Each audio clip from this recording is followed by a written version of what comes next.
everybody, and welcome to today's TCG Online Regionals. My name is Clem, and I'm here with Bonnie. How you doing? Pleasure to be here as always. What do you think we're seeing today? Is there something you want to see apart from, I hope. the usual meta decks? I mean, look, it's the locals.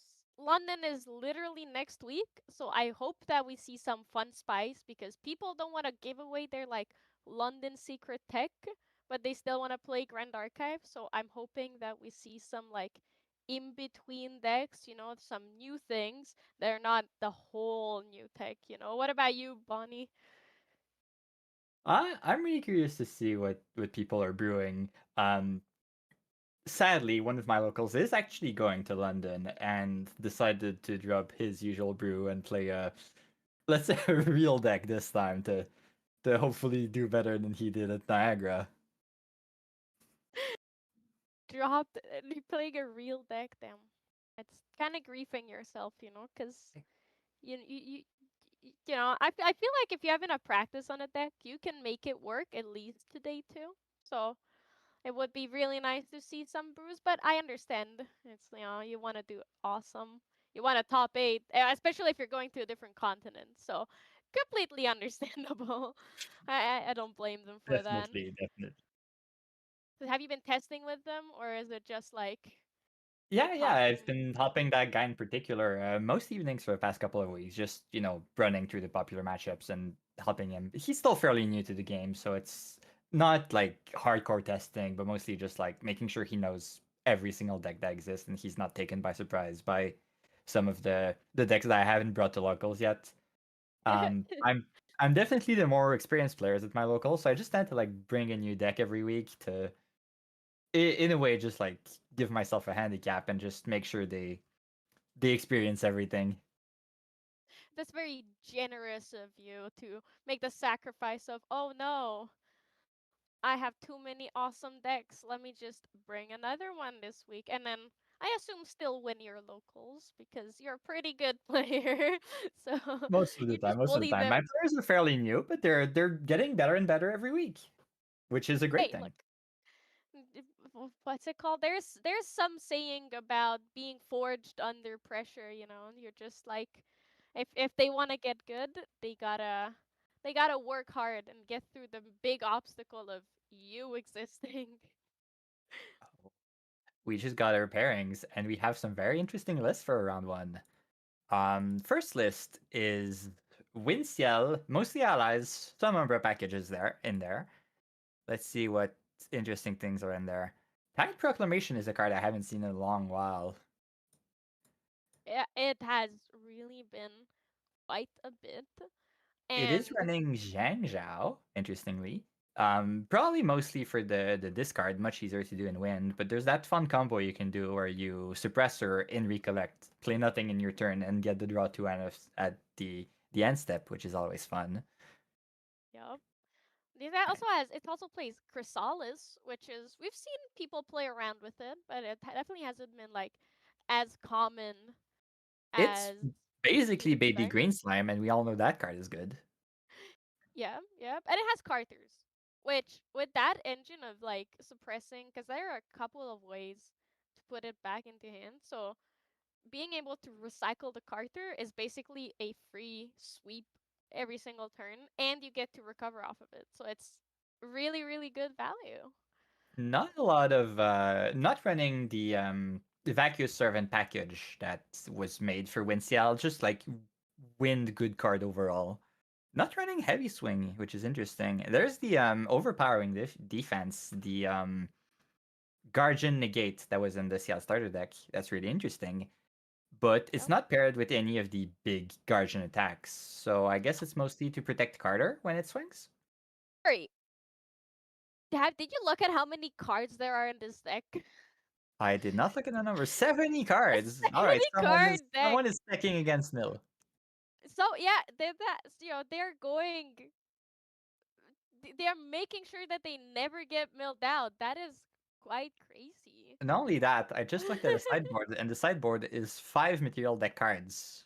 No main deck.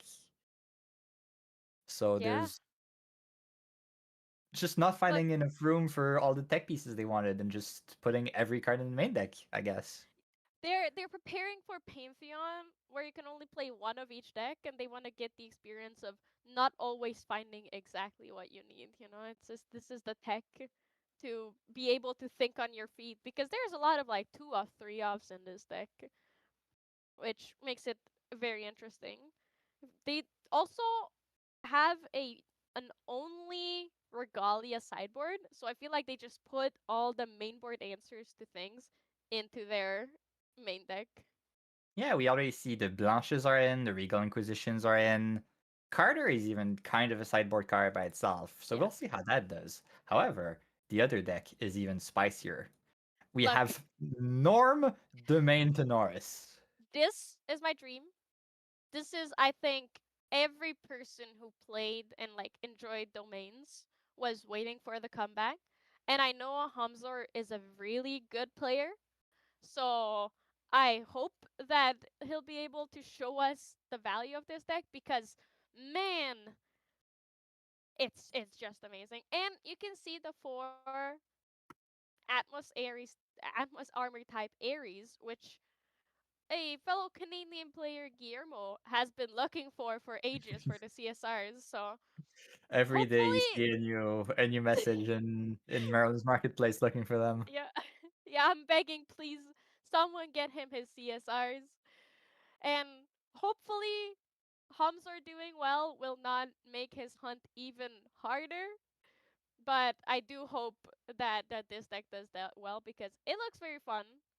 I feel like norm decks really have a future and like a spice that they add into the game of like, obviously the baubles don't work, but those we realized that back in like the lives meta. So we're in a completely new, like, wait a second, there are norm decks, and they can play Dawn of Ashes. They can play a lot of these annoying cards that are in norm, and that will just make my life harder. There's the Shang Shangs. There's there's 4 Dawn of Ashes in here. There's Royal And Oathguard's Topsy Decrees. There's a yeah, Tri-Castles even. lots of very good new cards for the archetype added in PTM. The Top C, which has already proved its worth in a lot of decks, even if they're not running Yeah. 60 norm cards. The Outguard is a great Exalted Ally. It's not quite Ghost of Pendragon, but it still does the job. However, I'm going to say it's not fully committing. The sideboard is fully wind. There's a wind spirit and a lot of good wind tech cards, just in case they needed. We see Serene Wind, the Thurible to deal with the graveyards, Besiege the Wind, Calming Breeze, and Expeditious Opening. True, but we've seen this kind of happen with Xander and Luxem Xander, where it was the opposite, right? The sideboard was the full norm one, but I think it brings a fun twist, because I feel like many players would sideboard out their answers to wind, for example. So being like, well, I see that your graveyard is very important to you. I'm just a norm deck. I can't hurt you. And then in game 2, you flip the table on them. And even if they know your strategy and you won game 1, you can easily take game 2, because all of a sudden you have answers and they don't have answers to your answers. So I think it can work until this deck becomes popular and people figure out what's happening. Two other cards I need to point out for the same reason for both, because they're cards that are run in exactly two types of decks: Domain Tony and mine. We have Academy Guide and Allied War Priestess. That, yeah, it's actually really the only 2 decks that you're gonna see it in, and both of them, the way you play your deck and Domain's Tony, are both like these less popular niche decks. So it's pretty cool to see, I think. So we're seeing Domain Tony with the start here. Hopefully, seeing that Academy Guide turn one, it's so much value if you can get it early, especially against decks that struggle a bit to interact with the board. Yeah, yeah. I'm curious to see where we're gonna be going with this. Did you catch who's gonna go first here or I, not? I I'm pretty sure Hamsor on Tony is starting here. That's gonna be amazing because even if they're like turn one play is something like Matt Tea Party with an allied war priestess, then I bet Yam Camo is gonna be like, oh, it's just Bonnie's Kongming list. Let's I'm prepare pretty for sure that. that Spirit of Purity is not something I have played yet. I need to at Not some yet, point. but you know, you can never be 100% sure. You never know what you're cooking, Bonnie, until you come on stream and we're like, what is happening? Also, an interesting thing about the deck, it's on Lost Providence. A lot of Tenora's domain have tried Looking Glass for the that one domain that can tutor other domains. The what is it called? Is it I Chamber of Reflection? Affections. Chamber of Reflection, exactly. Yeah, But this one, not running that, we are on Lost Providence for that card advantage at level 3. yeah. But I think this is probably the better choice. Um, because there are still a lot of domains in here. And there's a lot of allies to deal with your board. So you're not like 100% because this is not an Assemble the Ancients deck. So you will have your domains there forever and you don't necessarily need that kingdom that eternal kingdom to use your domains and like be able to work with them. So I think it can work and but only in this deck. If you play Assemble the Ancients, you need the Looking Glass. I just realized we're not even running Eternal Kingdom in the Yeah. list. Yeah. It feels more of like a mixed deck of allies and domains. Yeah, there's definitely some things cut for more of a board presence, which is reasonable, right? Sometimes decks that interact in no way and just try to do their own thing all we can struggle, especially in the current meta where some decks can deal with you quite fast. We're looking at Ablation, we're looking at Serio. Yeah. We see that Lurking And Assailant, which has always been fairly good, has fallen a bit out of favor recently, right? We haven't seen that as much anymore. But I've been yeah, thinking maybe he could make a surprisingly. comeback because of the ambush on it. Well, the fake ambush, even with the reprints, the devs have decided not to template it and actually give it the keyword Yeah, it's because lurk, interesting that it hasn't been keyworded. Sorry. lurking assailant is an assassin ally, right? So you can ambush with exploit vulnerability to kill a Shanju while they're attacking. So maybe there's a deck that could play around that as their main defense You're right. against It could be Seiryu. spicy. Uh I just want to say it's your favorite card on Yam Camo's side. It's an Academy guide, not to be forgotten in all this talk about a lurking. And another Academy guide, but the prettier version, arguably. And coming out for Hamzor. not sure if going for the gentleman's agreement of going, we both have an academy guide on the board, let's just keep it there. Or if it's just, the read, it's not that useful to swing into your opponent's allies when they're wind and possibly have reclaim up. So just Yeah, pushing damage base is sometimes the right play. it's funny because if Yam Camo has the reclaim in hand, it's basically the same value. Like playing the Academy guide and reclaiming the Academy guide and using the floating to level up is basically the same value. You go down cards and you have to get your Academy guide back, but in these early turns, I don't think Yam Camo is really gonna be doing too much. Another interesting thing though, which I think we kind of glimpsed over, is that Hamzor is on Genesis Aegis, Tony. So he's not gonna sacrifice any swords to make swords like his Dumrid. Oh my god, my it's so hard. His reciprocity better and his he uses tokens. He's gonna make even more um domains with the obelisks. And I think the goal is to make them free so he can just activate them for free and just get infinite value off of them. And there is a little value out of the remove upkeep part of reciprocity. Usually that card is mostly played just for the tokens it can spawn. but there is still a possibility of having to sacrifice your Dawn of Ashes to the Neos cards you run in the deck. We have 7, so fairly easy to play around. But in a pinch, you can save your Dawn of Ashes with that effect. True. True. It is. It's a fun card. Oh, I wish I could see what this 3-4 cost. Ally is. Probably is a I sin. wonder Yeah, what that it looks is. like a sin. Yeah. Okay, to be fair, it had to resolve, and the Academy guy was not yet returned to hand. So, in my defense, it could have been a mystery for cost ally. Ooh, Undying Dreams to save the Lurking Assailant. That's an interesting Right? swing to start with. Ace Protector going at the Lurking and not at the Academy guide. Usually you try and cut the value, right? Yeah, especially if you yourself play Academy Guide, you know the value of it. So you should probably try and get rid of the Academy Guide. It's a Chrysalis coming out. I think Just Hamzor is also like, just what is for the that card? kill. Yep. Being like, here you go. It's a 1-1.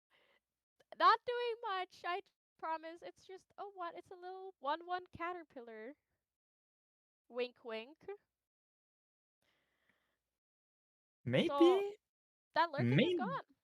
maybe Yamcha was scared of one other fairly good card that we haven't seen in a while is Poison Coiling Oil. So maybe scared has some flashback of playing against a deck like that way in the past and Lurking Sling being buffed and possibly some wake up combos, maybe the Purity Maybe. Spirit could go into Vanitas for some wind and then do shenanigans with that. It's. I feel like even then it's still an odd decision because it's such an.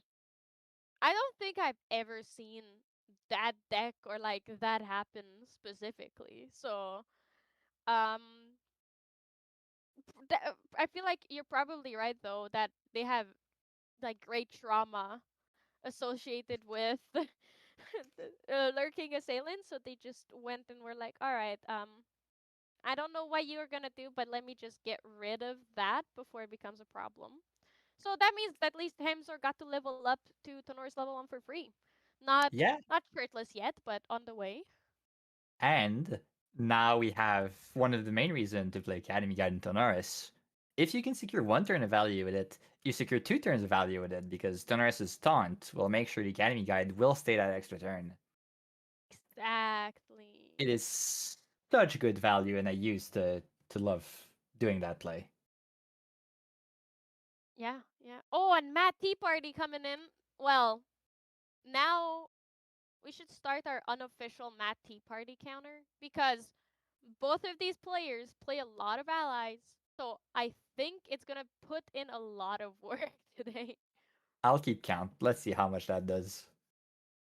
Alright, I'm curious.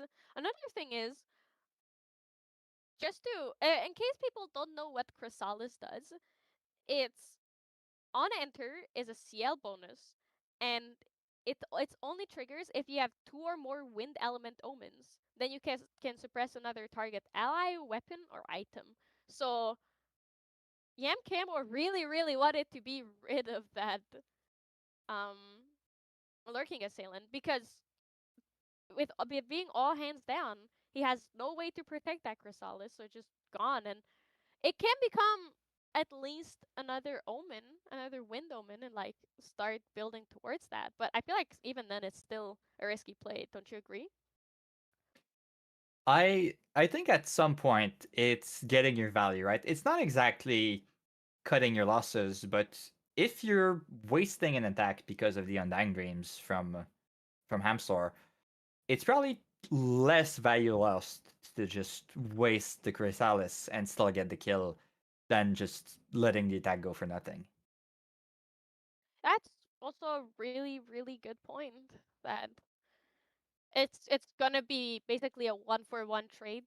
You're turning your Chrysalis, and it does protect you from 1 damage. So it's not that terrible. You're absolutely right. Windmill Engineer is a classic win play, especially in decks that care a lot about suppression and like recycling your allies. So finally it is there for Yam Camo. However, that Matt Tea Party is already getting value. So Yeah, recovered down to zero, and the value number more one. Yam Camo recycles his allies on board, the more value that Matt Tea Party is gonna get. So I think he's gonna start attacking the Matt Tea Party, and it actually won't stick around long enough for our counter to go too high. Well, not this turn. There's the Tauntaun Tenoris. True, true. You just have to attack into him, so that's pretty good. It was very very smart of Yam Camo to play his allies before attacking. So usually it's not that relevant in Grand Archive, but the moment the Matt Tea Party comes down and you're forced to deal damage to the champion, you have to start thinking of how and what order you play your allies in. So that was a really really smart play here. So Hamzer didn't get to recover anything off of that Swift recruit. But that's still a hypothetical too, you know? I also want to point out we saw from the Windmill Engineer two of the cards in Camo's hand. We have a Scout the Land, which is basic utility pieces, and then the Innervate Agility, one of the best defensive card that Wind has access to. However, Yup. probably not that great against Tenoris. Both because we don't have one big swing, we just get a lot of value turn after turn, and because Stealth does not protect you from that big Blade of Creation cleave that we have access to with Yeah. Neo.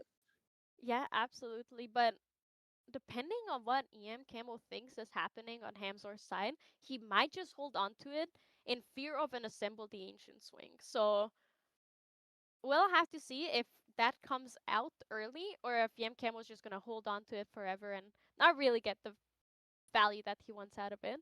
And Hamzor leveled up into arguably everyone's favorite champion in the game, Tonoris level 2 B version, where he's lost his shirt for a bit. I don't know what happened to it, but I don't think a lot of people mind that too much, especially Tonoris enjoyers. It's just fair representation with that Academy guide on the board. About the same Yeah, amount of clothing. yeah. If the Academy guide can show that much skin, so can Tonoris. And there's another lurking assailant, so the board is back to where we were basically turn two. I'm surprised at the immediate swing, you know. Usually lurking assailant is a thing that you keep back, you keep the threat of that stealth ally and the possible ambush. But here we're just swinging somewhere. We're going at the floating memory. Obviously we can get rid of it with the purity spirit that we have, but Yep. it's still fairly low tempo play, let's say. It Yeah, doesn't give you yeah. value either. It's not the kind of play that Tenoris, the main Tenoris, is usually known for. Yeah, you don't come out on top from that. And it's also interesting because the level 1 bonus on Lurking Assailant is active now. So not only does it have stealth, but it could take care of that Windmill Engineer and like force Yam Camo's hand to either reclaim it or do something to it. But I think Hamzor just start wanted to start getting that damage in because you never know what CL is up to. It's very easy to just get one shot by CL with armoire. Um, The other thing we I need to bet that point was a here backup charger.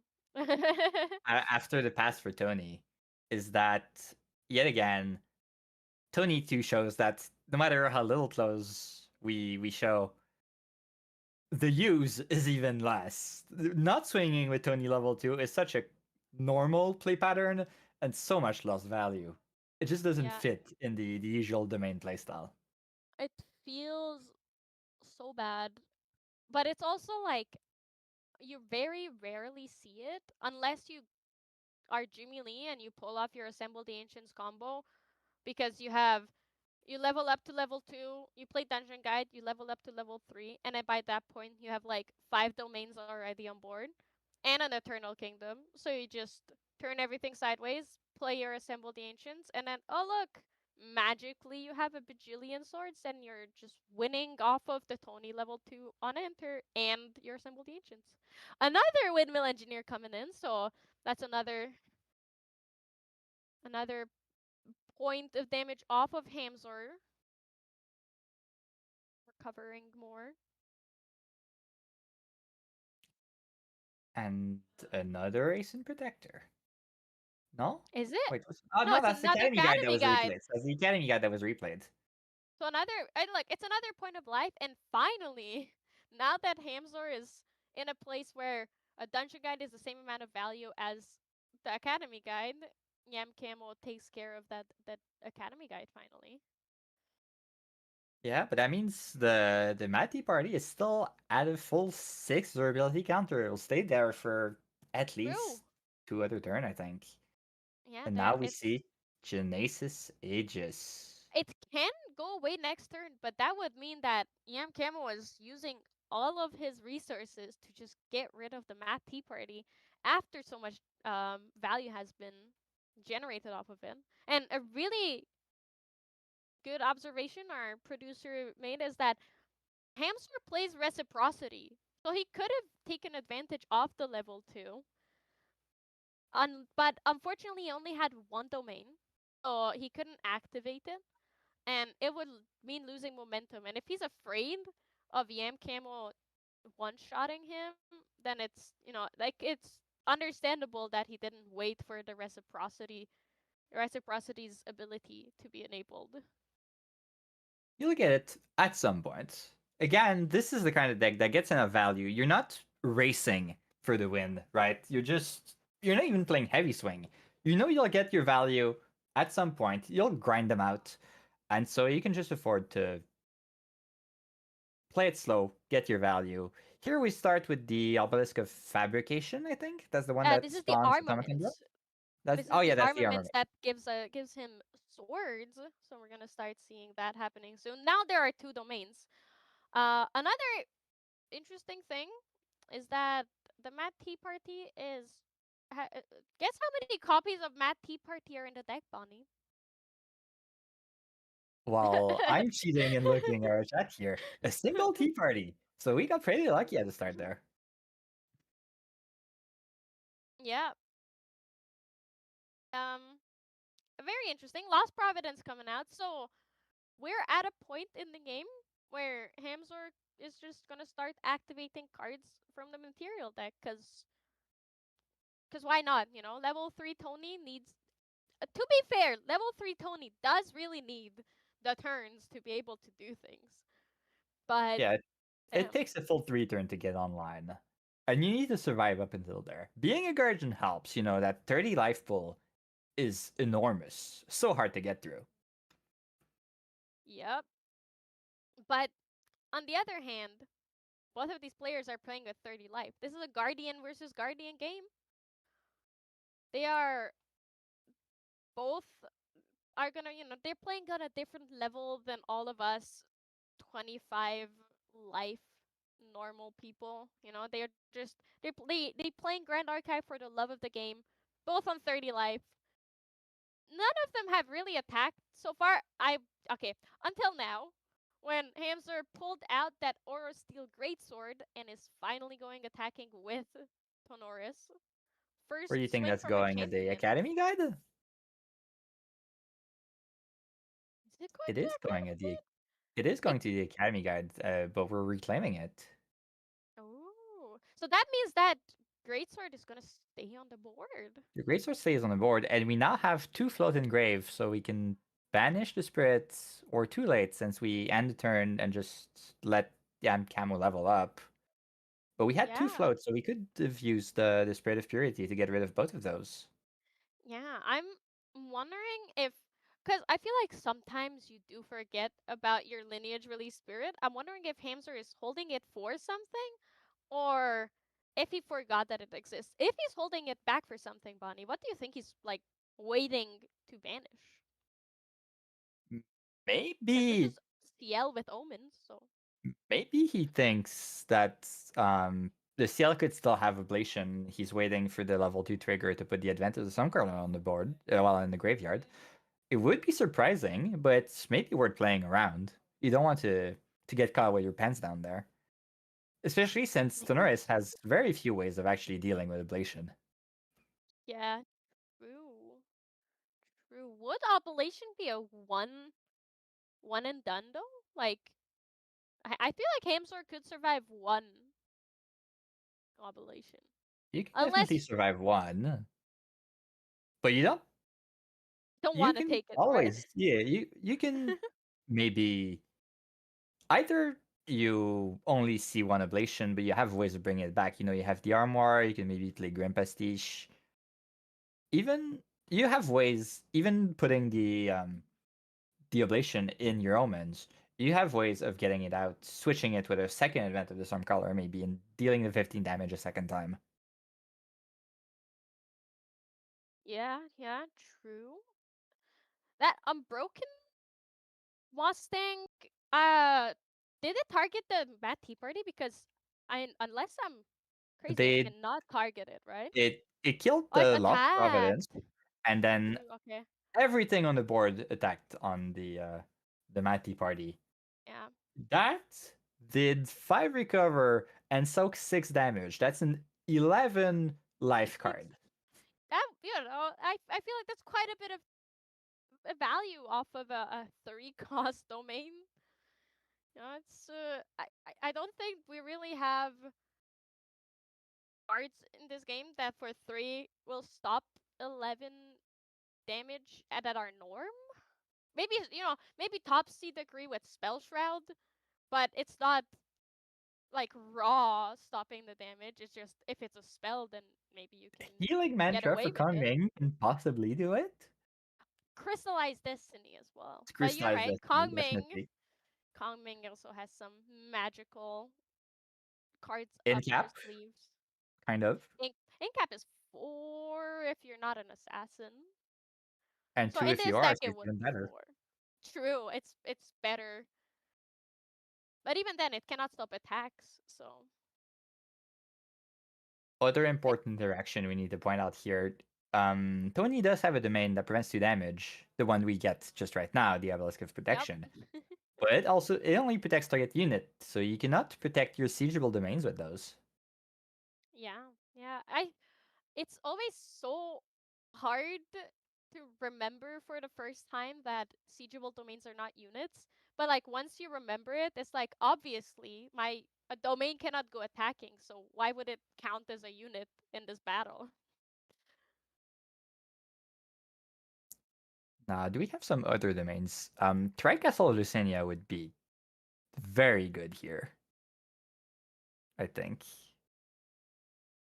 Yeah, I mean, there's this deck only plays norm or advanced element cards. It shuts off EM Camo's level 3. There well, I mean, okay, I'm not sure if Hamzer knows what EM Camo's playing, but it doesn't stop that much for EM Camo because he only plays Carter, which is like it obviously hurts if it gets stopped, but it's not as bad as if it were an Oblation deck, like you said. Meanwhile, though, right there on the board, the Blade of Creation, Oh wait, cleaving for I 7 damage. misremembered. That is a crazy amount of damage. But I wanted to say Lucania is the other way. You can only play advanced element cards. Yep, Oh, my it bad. So prevents it all is really, non-event. really good. You're right. Oh, this Are we Blade of getting Creation something is out of that? massive. We paid 2 for something? Did we? No, that was just the yes. We're reclaiming. Reclaim. Okay, the Reclaim on the ASIN. ace. I mean, okay, Yam Camo has a lot of cards in their hand. So, alright, what are they playing? Oh, Another that's Chrysalis. Chrysalis? And now We're the Unenter oh, is we're suppressing active. the horse, so we'll be Oh, able so that to break the Terrafring at end of turn. That's a very good turn. yeah. No, it was. I feel like Hamzor lost more in this attack than he gained. Like, sure, Yam Camo's Brood is gone, but the Asen is alive. The Unbroken Mustang is suppressed and it's gonna be back here in a second. The Terraframe is gonna be gone, and his one sword is gone, and he's all hands down. So Slight rule mistake here, unless they just miss when they use the Chrysalis. But if you play an ally after The attack declaration. What? Oh, I see. I've had Like, confirmation. yeah, So we decided to play. So how the rule works is when you declare an attack with a cleave, you essentially declare everything on the board as a target, and then those targets can't change. If they get removed, they don't take damage. If you add something to the board after that, they do not take damage from the cleave. But here, Yam Camo yeah, decided to play the Crystallis before to be able to retaliate with it.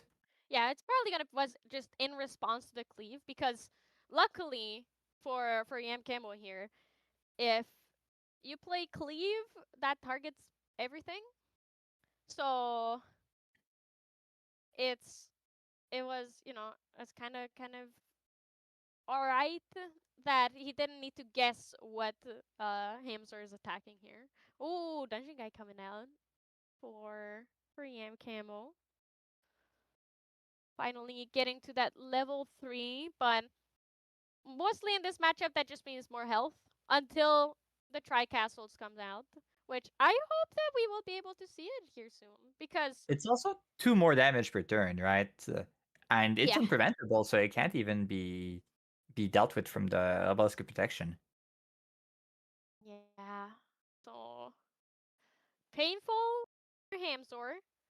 I bet he's hoping for that Tri-Castle here very, very soon because that would stop all of these shenanigans. There is the Swift Recruit coming back out because I think oh no, like another Swift Recruit.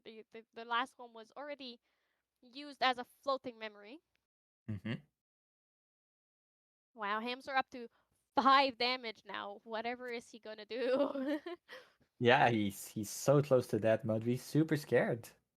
Yeah, oh, I wonder what's gonna happen here. But okay, what looking at the Hamster's deck list, and now we've seen him play around a bit. What is his game plan and what are his outs now? Because his board is gone, his tea party's gone. He doesn't really have a lot of domains or allies at this point. So what is he expecting to see here and to win the game as soon as possible? Because we're 30 minutes in almost and nobody is really winning. Well, that's where um Genesis Aegis starts actually doing stuff. With the 3 obelisks on the board, they now all cost 3 less to activate.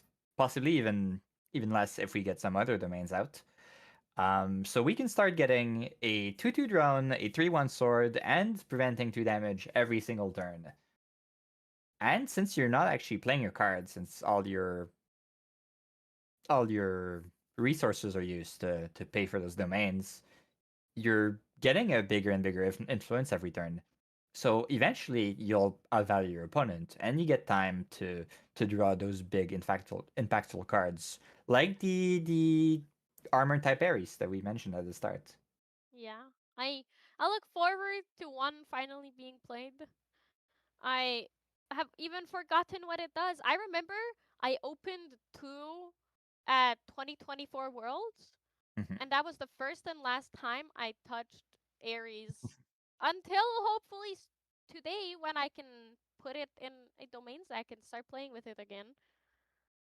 I still have a foil one in my binder that I need to bring to locals at some point. The main Tony is not something I've brought to them yet. But yeah, it does 2 things. First off, it gets extra attack for every shields you have, and it spawns shields on enter that you can redirect attack to. A little like the Tristan Shadows, but you can also rest them to prevent non-combat damage to your units. So it's just a I very versatile card that does a bit of everything. Prevents attacks, prevents non-combat damage, swings for a fair amount of damage. It just value in a complete package. yeah, also love to see that not Tristan is not the only one with cool tokens that prevent attacks. Sure, technically the shields don't. Wait, no, the shields can just prevent their own damage that would be dealt to them. So that works perfectly fine. It's basically a shadow for Tonoris. You're right. I'm I'm loving this deck. I Now that you reminded me what it does, I'm really excited to see the Aries come out. I really, really hope we get to see some spicy things because then we're gonna be back to what is CL gonna do, you know? Because any big attacks that he would want to do gets redirected. The shield doesn't have to be awake for the damage to be redirected. So with all of these little allies on Yam Camo's side, it's mostly just gonna be shields are there forever, you know? And there's two shields, so that's four damage prevented onto one shield every single turn. So pretty solid, not gonna lie.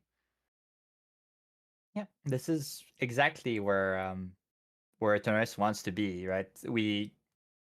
The allies deck of Yam Camo did not have the aggression it needed in the early games. You know, we recovered a lot with Mad Tea Party, and then we cleared the board with the Cleave.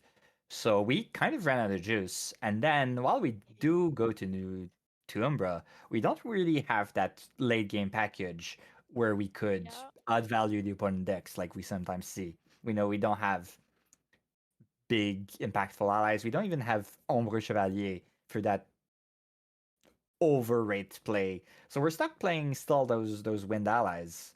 But those wind allies aren't enough compared to what Neos is able to do. Yeah. So we won't win now. We're still on the slowly grinding out value kind of game. We got a couple turns more, but it's probably very hard in this matchup for Tenoris to lose at this point. Yeah, and like in it's exactly what you said. We saw last turn, Hamzor made an ally, made the automaton, made a sword, and Yam Camo took care of the ally instead of dealing damage. So this is the value you were talking about. It's being generated, and it's also stopping damage. So the automatons are almost like the shields in that they soak up all of the damage that would be dealt to Tonoris little by little. But in this matchup, where most allies only deal one or two damage, that's quite a bit.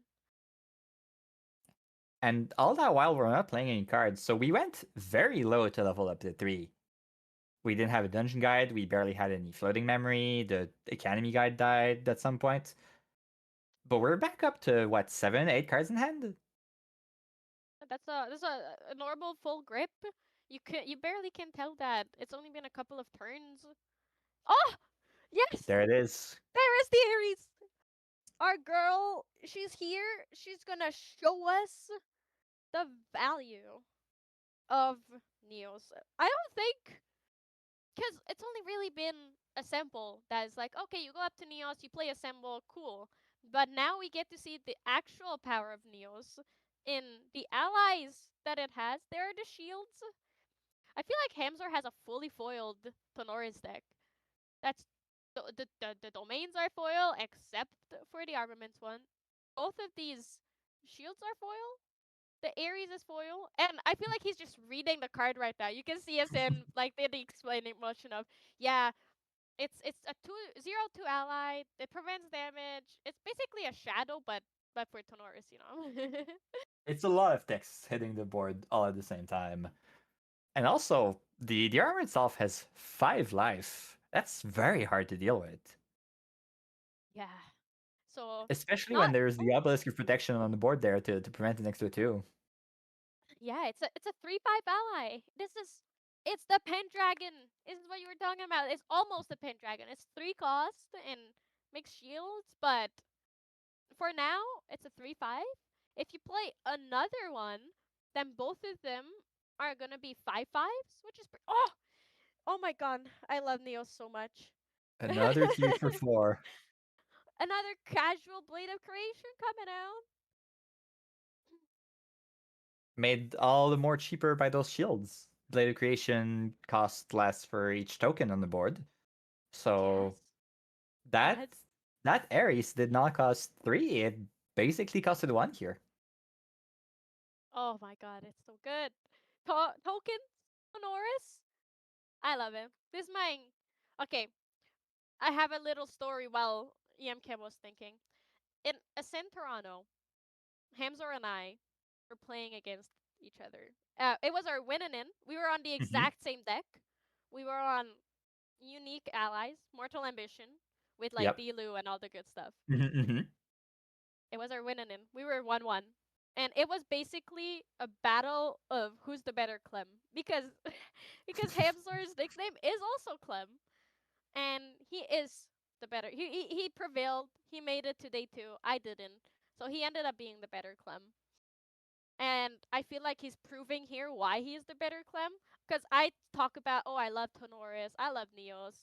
It's awesome. But he can pull all of this off, and that's why he's just better. He has double blade of creation. He has the Ares. He has just survival until now. He has the full CSR Tonoris lineage with shirtless Tony. So that's pretty good.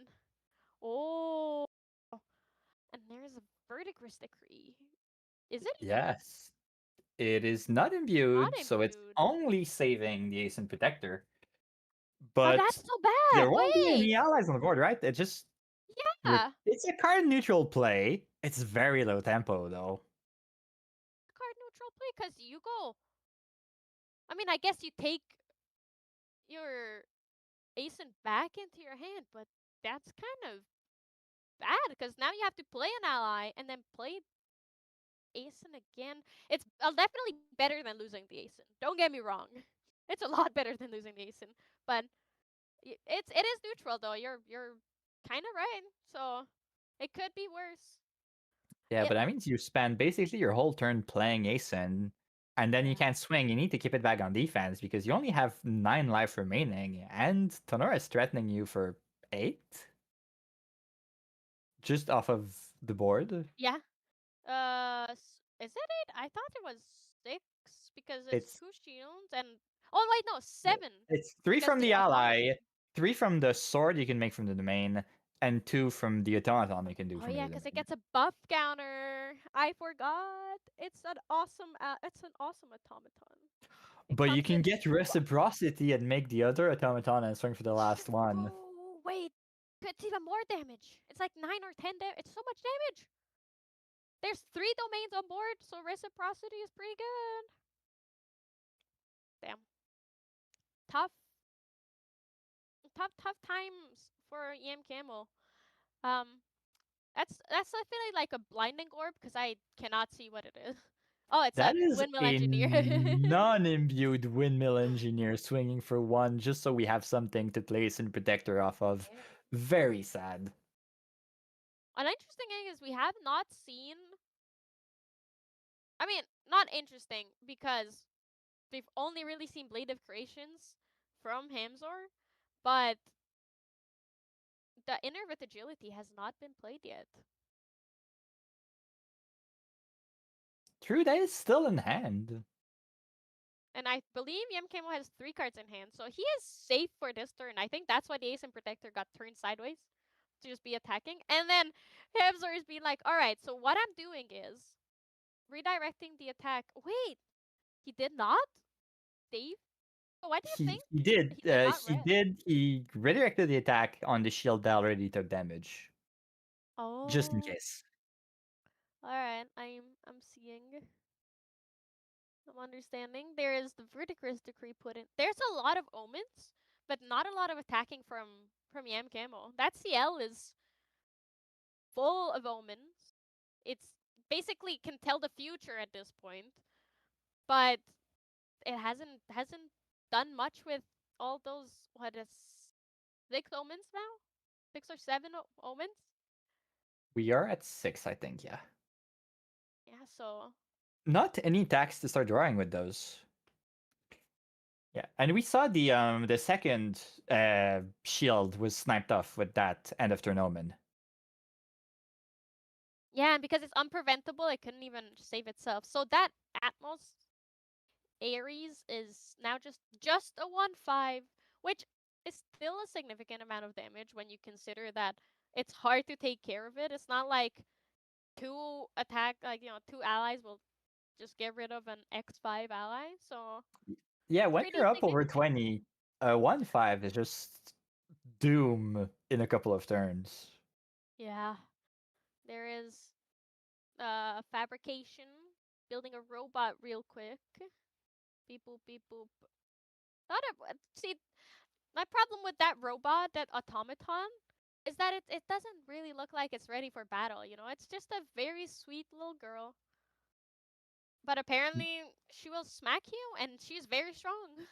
My problem is that there's no consistency in token use. We saw that Hamsor has both infoils, the old ALC one and the new MRC one, but he just uses them interchangeably. I He used wants to to show off his variety of tokens, okay? Let the I used man to say show off the Tony Bling, okay? the old ALC ones are for the tutus because some of them spawn with a buff counter, and the new token is for the one ones, and that way your board stays clear. That honestly, that's pretty good because look, she's so sweet and she looks more like a cleric than a guardian. Meanwhile, the other one looks more like a guardian than anything else. So yeah, I feel like that's a pretty good distinction. Believe that's a chrysalis that was revealed off of the fairy whispers. Yeah, because it's fast activated. So is it gonna what's it gonna suppress? What's it gonna do? If it is a chrysalis. I think that was the sword that was suppressed to remove Mm. it. All right, we're getting the sword for Ciel, finally swinging and hopefully drawing. I just had to complain that Keva was not attacking, and he was like, "All right, I'll give in. I guess I'll get my sword." Not waiting a second. Oh my god, using the sword attack to take care of the Ares, which is basically makes my point that it's hard to take care of it. Absolutely. Like it makes me look like I'm a liar because it didn't take that much to take care of it.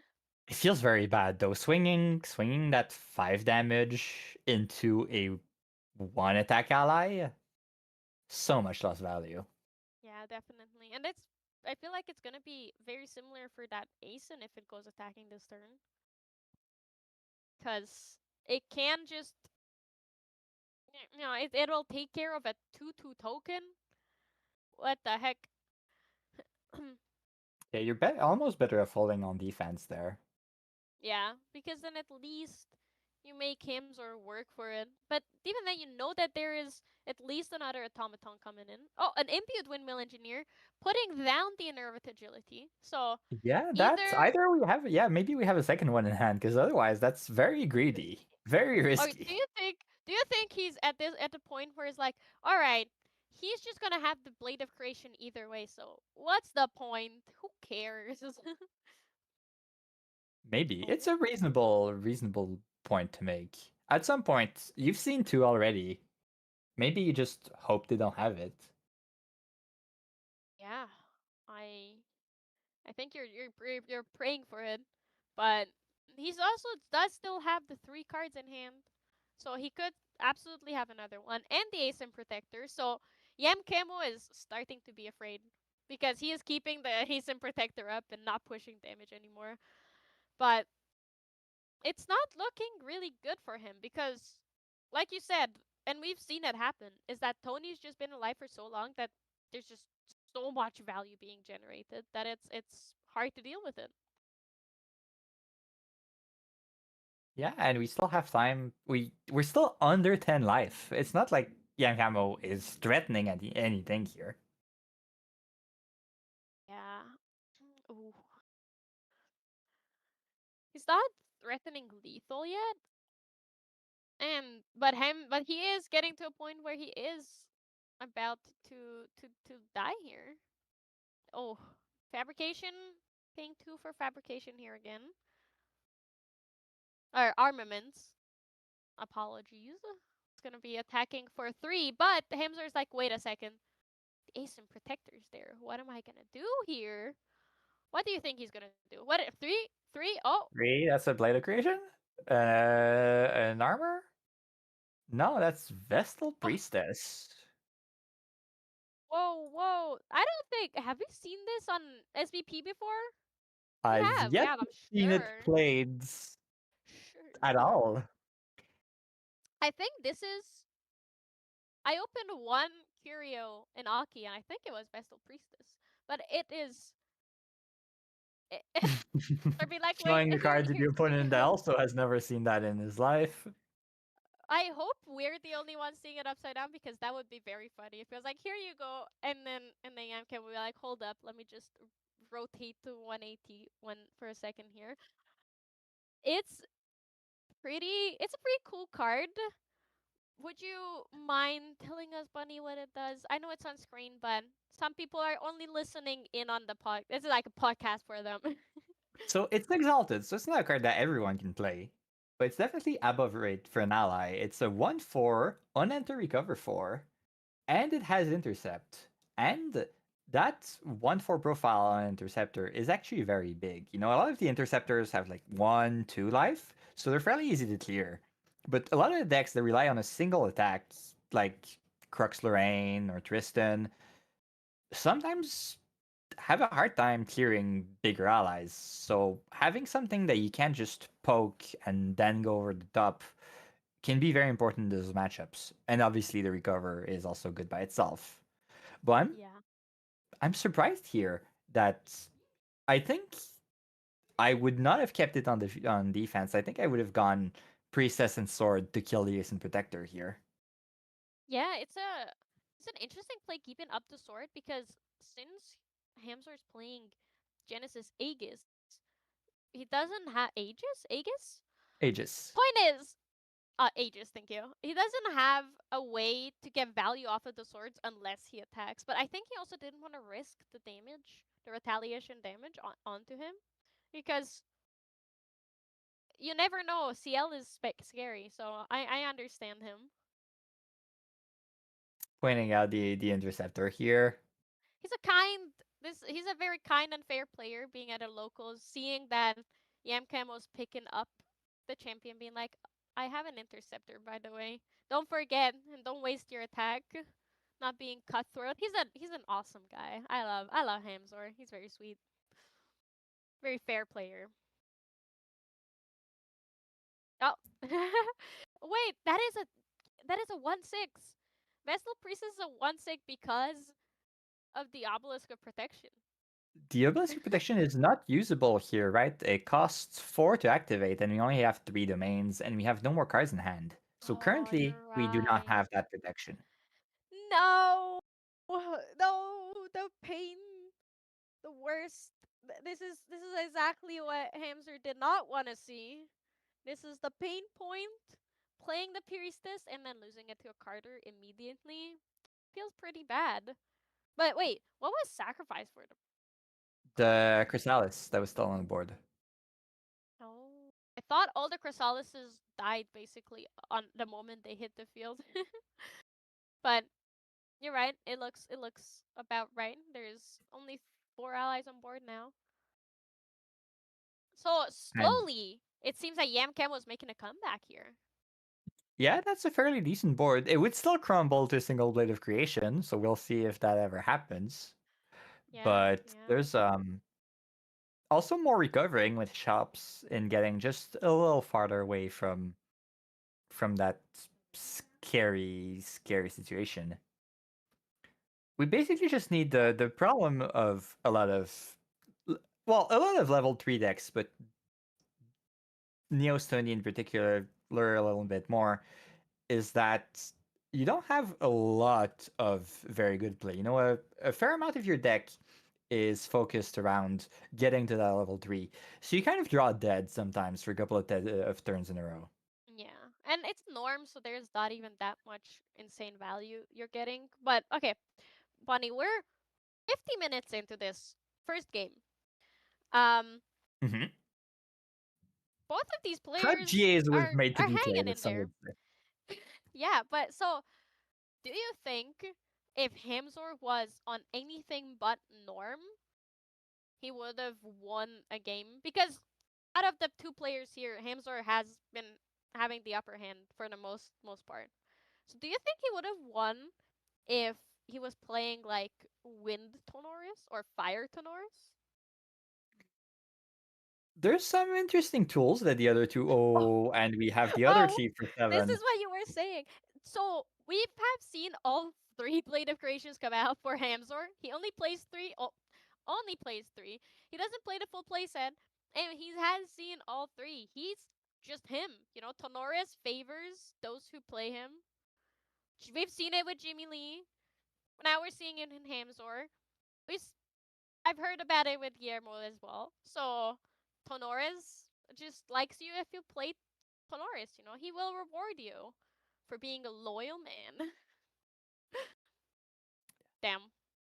Fortunately for Yam Camo here, not exactly in lethal range because we do recover 4 from the Carter from this board being wiped. But it was so close. It's so Still close. not doing great. Not doing great. Yeah, We and need to find especially no something board here. now. Yeah, And no board, I think nothing. the armor will not be used for any offensive value here. I think it's staying there to just snipe a drone the second one is made and tries to swing. Yeah, because that's really what it can do. Or maybe get a Chrysalis back and then replay it, or Verdigris Decree. But probably Chrysalis is a 2 cost, so I feel like that's the one you would rather have for 2 damage and to save an ally of yours. But But yeah. To come back to your discussion about if the deck would have been better with a different element, the other elements have some interesting tools that the deck could have made of, fire has a couple of big attacks, which could have maybe pushed it over the top. Water tends to run more domains, so maybe we could have seen more activations of those obelisks. Maybe if we had the obelisk of protection every turn, we could have saved allies for a couple more turns, so we would have been a bit ahead here. And we haven't seen the real strength of Norm either. We haven't seen Dawn of Ashes. We missed the timing on the Spirit of Purity. So we just haven't seen what Norm brings to the table here. yeah, yeah, and like we didn't see those high value norm cards. Mostly the Tri-Castle here. If Hamzor saw the Tri-Castle, this game would have genuinely been over by now Oh, because definitely. most of these cards couldn't have been played. Oh, sad. It's not what you want to see, but there definitely will not be a game two because we're not even really close to finishing a game one. We're getting pretty close. 25 to 22. Remember, we always have like 4 hidden damage from the CL player. We have the end turn, 2 from Omen, and the True. Armoire, 2 from Omen. So we are two. Wait, actually, Yam Camo could win next turn because Omen made. That's gonna be 24 damage. There's the Aeson on board. What did the Aeson return to hand? I thought I thought Yam Camo okay only Yeah, had there we go. the There we go. the swipe recruit. All right, that is what was returned. Um, so there's three. There's gonna be one more damage from the swift recruit. So next turn, Hamzor is pretty much dead unless he has an answer because 4, 6, 8 damage. That is exactly 2 over um his max life. So You know what would be funny? Fourth Blade what of Creation. if he manifested it out of thin air, just like accidentally put 4 in my deck. Tee hee hee. I'm not. I promise you, I am not cheating. But Oh, wait, he's at 3 on the deck list? Oh, that's yeah, sad. he only has 3 on the deck list. Oh my god. Oh, Oh we my do see god. the Archon Broadsword. An iconic Also, card yeah, to also a thing I the haven't two played in forever. token. So that is saying for we have currently 3 tokens. So currently that's at 4 attack, but we can 5. make tokens. 5, It's 5, a right? it's a it's a 2 2/2 base, by yeah. default and then +1 per token. Love to see it though. Oh, all right. What do we All right. lose? I'm on the edge of my seat here. Vigil Rampart from the CL starter deck. That's also not a card you see often, even in CL decks. All right, what do we have here to clear out the game? All right. Let's yeah, because it's either Hamzor ends it now or Yam Camo ends it next turn.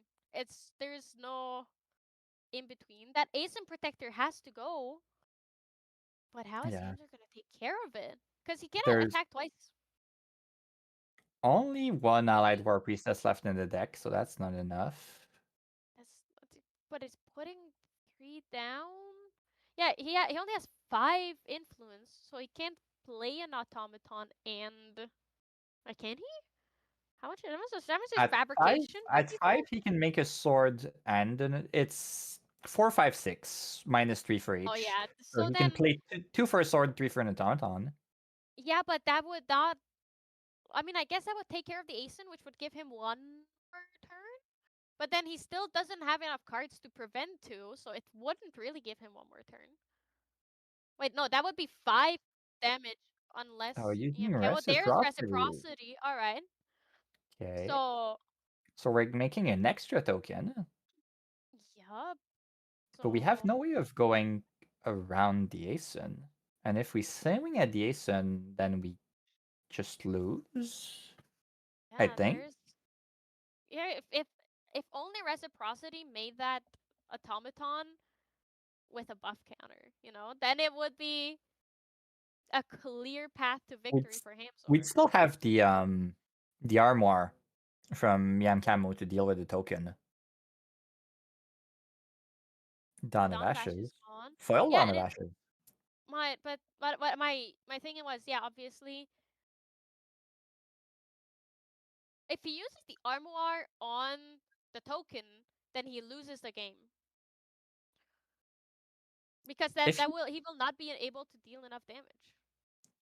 No, because he can swing with the sword, right? He still has the Grand Sonnerie Oh, on the board. true. You're right. Yeah. Wait. It's basically we figure out the way to win this turn for Hams, or it's game over. And I don't think there's a way for him to take the game. I'm really looking through the deck list, and I don't see much that would help. Yeah, because he needs some way to deal one more damage. Royal Odegaard would have saved them, I think. You can clear the Asun and then keep a blocker, but then Yeah, but three would he have? He would have been able to, and then still deal damage to face. But yeah, you're right. That was his only out. Having the Royal Oath Guard and then playing Reciprocity, getting a token, attacking into Asen, and yeah, retaliate for three. So take three that's gonna retaliate. be game, I believe. There isn't anything that he can do at this point. Unfortunately, that's 100% gonna be game. Yep. Yeah, we just swing with Yam CL, Camel and that is just game. swings with CL, and that is, well, technically game one, but also round one for Yam Camel. Unless I'm going crazy. Yep, Yeah, that is okay. it. No, Hamster's It's revealing been his hand. different. He's like, yeah, unfortunately, I just didn't have the out. I highly doubt they're gonna play out game two because there is 1 minute in regulation and then 5 minutes in overtime. 3 turns. So You can play very fast. you can play very fast. I don't think these decks can bring it that they can bring it home in 3 turns though. Like you can play fast, but the 3 turns are really capping you because unless you have the dream hand, you're not gonna get to level 3. You have to have like dungeon guide, something to fill your hand back up, and then go swinging. Well, speaking of filling your hand back up, you know what card I was very sad not seeing in Hamster's list? Alchemical Scripture. All right, well, that's an interesting card. This round did go very long though. I'm curious on what your card does, so I think we're gonna go to a quick break so I can read what the heck Alchemical Scriptures does. And yeah, thank you guys for watching round one so far, and we will be back for round two very, very shortly. Bye bye.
and welcome back to round two of TCG Online Locals. My name is Clem, and I'm back with Perfect Calcium. How are you doing today?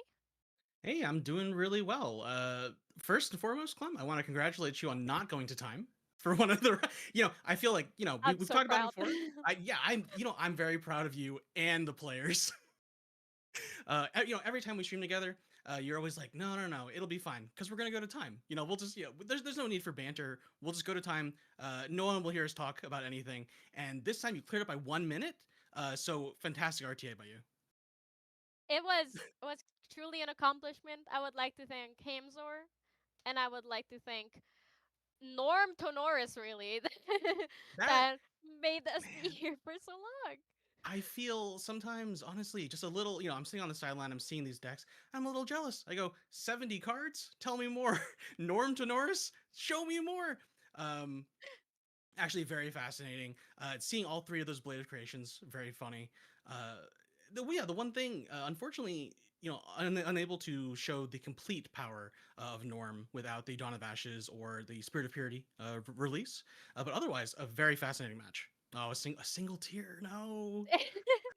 Single tier Jones. We love Norm. No. Do you think Well, at one point where Hamzor did not release Spirit of Purity made or break the make the not it's made or broke the game, but it just sounds so silly because it's make or break rhymes so well. Anyways, do you think oh it yeah. made or broke the game? Uh, I think it unfortunately probably broke the game. So having your opponent actually make use of those two floating memory because that's like the prime time, right? You're taking out basically two of their influence. They're going down, and then right after they come up to two, they go ahead and dungeon guide. Pretty rude, I'd say. But definitely, I think unfortunately that is the break. That Guardian v Guardian with 30 life on piece, that huge grind game where you can't quite finish it out, that's all stopped if they just are -2. And on wind, especially, yeah, they're getting things back with the windmill engineer, but just before that, we had seen a non-immune windmill engineer. So your opponent Yeah, oh is my god. some level of desperate. Yeah, it was very unfortunate to see, but we all make tiny mistakes and Oh, they add up, absolutely. but it Yeah, was still yeah, a very well played game, but hopefully now we'll get to see a proper best of three game of Grand Archive because our next two decks are both fire. yeah. They both go to level 3 as well, but they're completely different decks. Why we're gonna be seeing Stevo on Fire 4CL versus Joel on Fragmented Fire Terra Diao-chan. That's Oh, one, this that's one's so many interesting. words. Two, Everyone, I that's think, interesting. yeah, there's always some love with this deck, right? Because of Lubu. Everyone's Yeah, just like, if I can just get Lubu out, I'll win the game right here. I feel the Yeah, same. let's take a look. The other thing, uh, few one of the new cards from PTM, very fascinating card. Something that few awakening for people who don't know. It basically it can't be responded to. Um, in addition to the idea that it usually represents 4 damage for the CL with the double Yeah, banish. yep. It's pretty cool, and I I always have this duality of is it really that good? Because interdiction sounds cool, but once full awakening resolves, you can still like react to whatever is after it. And I feel like a lot of people kind of misunderstand why Foe is so good, including me. Like I don't but I misunderstand it in terms of I don't see that amazing value. Um but it does look like a really good card, and I it's been explained to me a billion times how you can deal 12 damage with foe at the end of the turn. What? Wait! Ooh, What? okay, hold What am on. I looking at? We're That's a okay. You're looking crazy at card. What? you're looking at that dream start right there. That's 2 Fire Bloom flourishes out first turn. Uh, Absolute amazing start for Fire Dao Chen. Now, I think one thing is, if you're on the opposite side of this, you don't know yet whether or not this is aggro, which you probably do imagine that it is, or whether or not we're going to go ahead and see Terra, which, if you're Stevo, you don't know yet. You don't know the dream of Lu Bu. I mean, to be fair, this is not a Terra deck. It has Lu Bu and Terracite, so basically it plays an extra GCR, and Lubu, and that's the Terra part of the deck. So it's not really Terra shenanigans, but That's true. it's That's true. definitely here.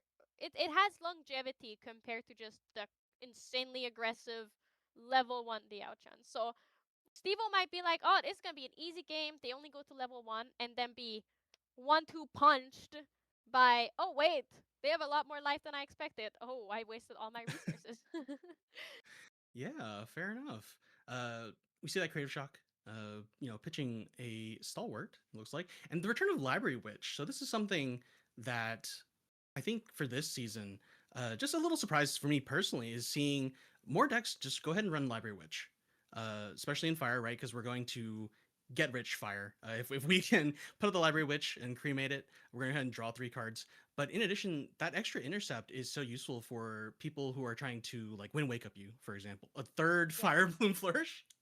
Hold on. um. So now that we're on Diao-chan, those fire blue flourishes are kind of spooky. Help! Yeah, each Help! one is 1 damage, so that's 3.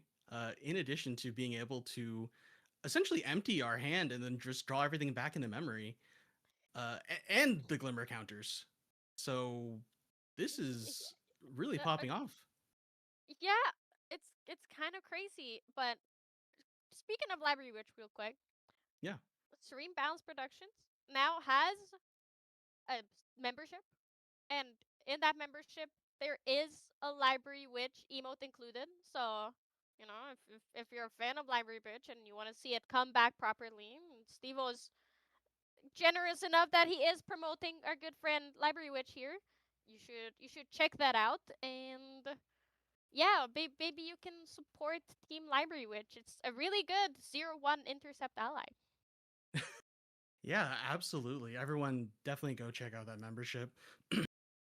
uh let's see. So 3 Firebloom Flourishes, 3 damage a turn. We did become level 1 CL, and we are gonna see. There we go. That Okay, look, cremation. look, look, look. I know it was a crazy turn 2 for Joel, but this is kind of the nuts and what you want to see as Steve as well. You got your free level up. You got cremation ritual and your library witch, and you got value off of creative shock. So it's not like your stalwart died. You just created shocked it away. So this is kind of the dream first Oh, couple of turns for both of these decks. yeah, no, absolutely. Both of these decks are, I think, in a a prime position to really get on their game plan. Let's see what Stevo is going to play next. So we do have few. We are excuse me. We are a baleful oblation deck. So we're Yeah. looking for that Advent of the Stormcaller to ditch and then put an Omen on there. Yeah, it's there's a lot of ways to get one things into the graveyard, two omens. So it's not it's not looking too bad for Steve. However, because he does need to dig for a bit, it's staring down 3 Firebloom flourishes is probably very scary. What do you think is the best way for Stevo to like survive at this point?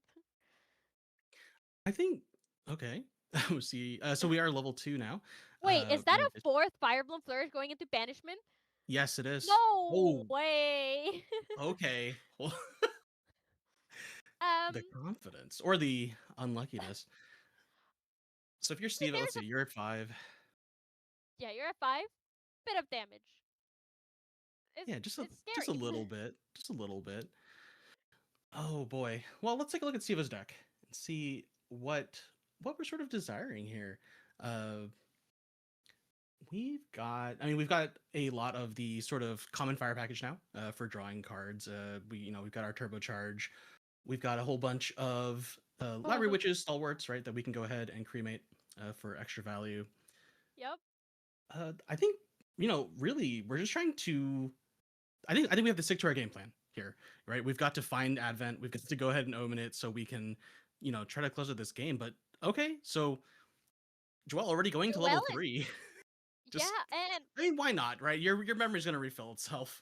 Exactly. You're going to be at 4 influence at the end of the turn, regardless of what you do. And I think the logic behind banishing that 4th Fire Bloom was I will never get to draw off of it, and the 1 damage is nice, but like not that nice. Also, very casual Diao-chan moment. The moment level 3 is there, bam, Yeah, Scepter of Awakening and the Lost Providence, both on the board. Casually went from 0 Regalia on board to now 2 and level 3. What am I watching? I I'm not 100% sure. It's kind of it's this is fascinating. Yeah, Yeah, that Scepter of Awakening as well, able to basically allow us to start attacking with our Fantasia. yeah. There's a lot of allies on board all of a sudden. Joel has 4 usable cards in his memory. Because, usually you're like, okay, well, it's in their memory, so they don't get value off of it. It's the Outchan. There is value off of cards in your memory. So Joel basically has 4 cards in hand, 3 Fire Bloom Flourishes, 4 allies on And board, and just passively 3 damage every single turn. Just very fair and balanced. The Outchan game. It's such a weak little champion. Buff the Outchan, please. well, and 7 Glimmer counters, so pretty much anything, is possible here. Uh Basically your opponent is they're playing with a full grip even though every card is down. Yeah, and So we're look going at to see that. a dungeon guide. Yeah. Okay, and this is probably correct, right? We're Yeah, just gonna we're gonna get to level 3. We're gonna just start, trying to chip away with our 2 damage a turn. Anything we can do to stay out of just being essentially pinged to death by these flourishes, yeah, as well as just casual ally damage from the Scepter of Awakening. yeah. But when you think about it, those 3 Fire Bloom Flourishes are like an omen and a half every single turn. It's not unpreventable. So if Stevo magically has prevention, a Safeguard Amulet will prevent it for like 1 turn. He doesn't even play Safeguard Amulet, so No, yeah, there's no uh, safeguard in here.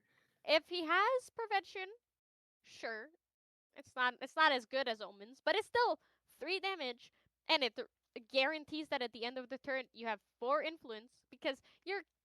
I don't think you're ever going below 1. So Oh, hold on. The double. whoa, Okay, whoa, whoa, this whoa, whoa, okay. If you're gonna watch whoa. one match tonight, I'm calling it right now. Just watch this one. Just watch number 2. Uh, that double um, dungeon guide going up to 3. okay, what All is right. happening? Oh, look, a So Lost Providence a for Lost Steve. Providence. Who So needs a yeah. materialization when you have dungeon Oh guides and Lost Providence? no, absolutely not. Right? Like just let me have my turn. Basically, I'll just pull everything out of the deck anyway. So don't worry about it. I believe that's okay. Yeah, turbocharge. Turbo charge. All So right, let's look. We were like, man, this is such a crazy game oh, because of I mean, Joel. But no, this is such a crazy game because of Stevo. Man, I wish even if this game goes to like an hour and 5 minutes, and like there's a judge call that's 10 minutes, I will be very happy because this is insanity. What am I watching? Both of them. This is what turn 2, turn 3, level this 3, is this is turn massive 3. grip, Yeah. massive board. Everything is just it kind of scary. It's scary. I don't know whose shoes I would rather be in, because you're both doing very well and it's both very scary on the other side. Whose shoes would you rather be in, Calcium? I think, oh, man, without that oblation, it is definitely, or sorry, without the Stormcaller, right? To get our oblation, it's a little difficult to tell, but 30 life is quite a bit, right? We've managed to double dungeon guide ourselves, uh, essentially giving us 21 life here as the buffer. So there is still there's quite a lot of chance for Stevo to finish the game. That being said, here's Lubu. So I guess Okay. everyone's just living the dream. I suppose. Yeah, Uh, may everyone's everything come true like both of these players in this game. What the heck is happening? Um, oh, wouldn't Lubu. it be something if Lubu actually got to flip? honestly, that would be insane, but also not entirely impossible Not if entirely impossible. because if it's like obulation and you're on you can realistically be at 17 damage, get obulation, and Lubu will flip, and then oh wait, would you look at that? Oh, the first time ever this happened. I kind Man. of hope that it's gonna happen, but Stevo is a smart player, so I don't think he would let that happen. Yeah, I Unfortunately for us. actual Lubu with Dao Chen, you're just gonna make sure you do the math. You're not gonna do something uh, that would actually allow them to be exactly at 32. Ideally, of course. Uh, so this is looking a lot tougher though for Stevo. 21, so we're 9 away. No Wait, particular what? protection. Started the round with 9 damage, right? And then Yes, Lubu came down, attacked for 8, casually. yes. 3 Fire Bloom triggers, so 11. 11, Dungeon Guide, 12 12. And then a Fire Bloom attack for for 2. another 2. 14 damage. Shouldn't that be no 20 more than? If we started the, am I crazy? Let's see. So Lubu is up. So they might not have attacked for 8. They might have only hit for 4. I See know if they we definitely attacked nine. because I saw No, that had to. the Yeah, little crab dance that was happening there. interesting. Well, we do have the sigil of budding embers on the side, but it's hindered. So because it just came out. Yeah, Hmm. so because and all the counters are still on the outchan. So I I'm not the best at math, but I'm not quite sure if that damage is correct. It ugh. It's hard because there are so many triggers and so much damage out of nowhere. Cause like the Lubu wake up, the fire blooms, going to level 3 all of a sudden, and everything happening all at once. That I'm not quite sure if I missed something or if they missed something. It's hard to remember, but regardless, even if it's only if Steve was only on 21 life, 21 damage counters, you were like, oh, 30 is so much. And I 100% agree, 30 is so much, but it doesn't seem that much anymore. He's closer to death than Joel. Oh, yeah, for sure, right? I mean, this fire aggro, and that's the thing, it's not even necessarily fire aggro, right? This is just a steady stream of damage that started with 3 fire bloom flourishes to really show Yeah. you, the strength of this deck. And then coming into a Lubu, there's only 3 of them, so it's more of just like a, hey, I happen to have this in order to tack on that extra damage. But you're right, 21 is much closer to 30 than 9 is. The Maximum Arm War coming out for Stevo. Uh, so, I mean, definitely in a thinking position, right? You've got to figure out how to basically make up this difference in damage pretty quick. And I believe Stevo only has 5 cards in hand. Is that right?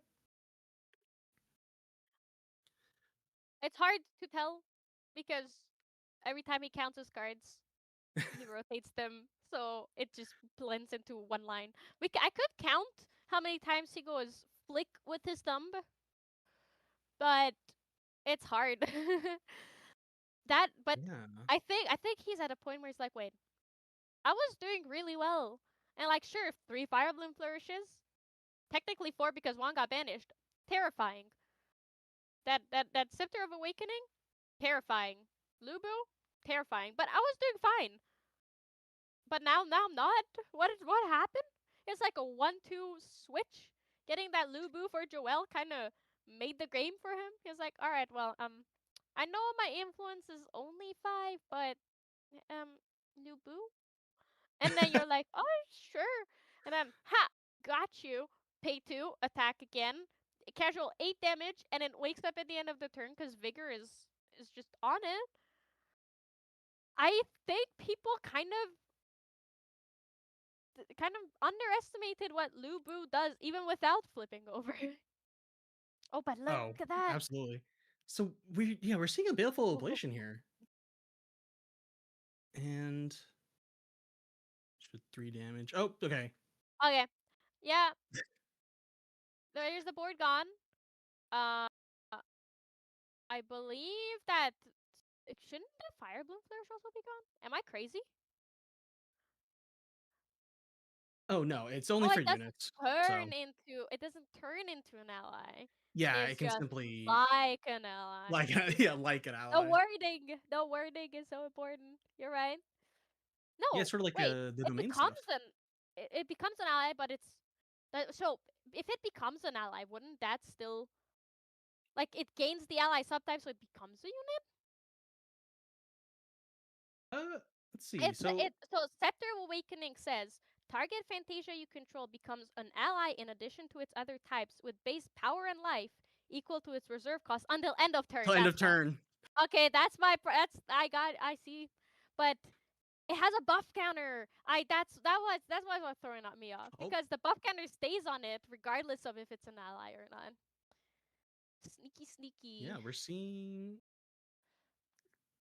Think yeah, okay, yeah, we're picking up. Okay, see, Steve-O scooped here. He was like, "Yeah, that's a massive board.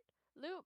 Even now that it's gone, that's like 3 damage every single turn from those fire blooms."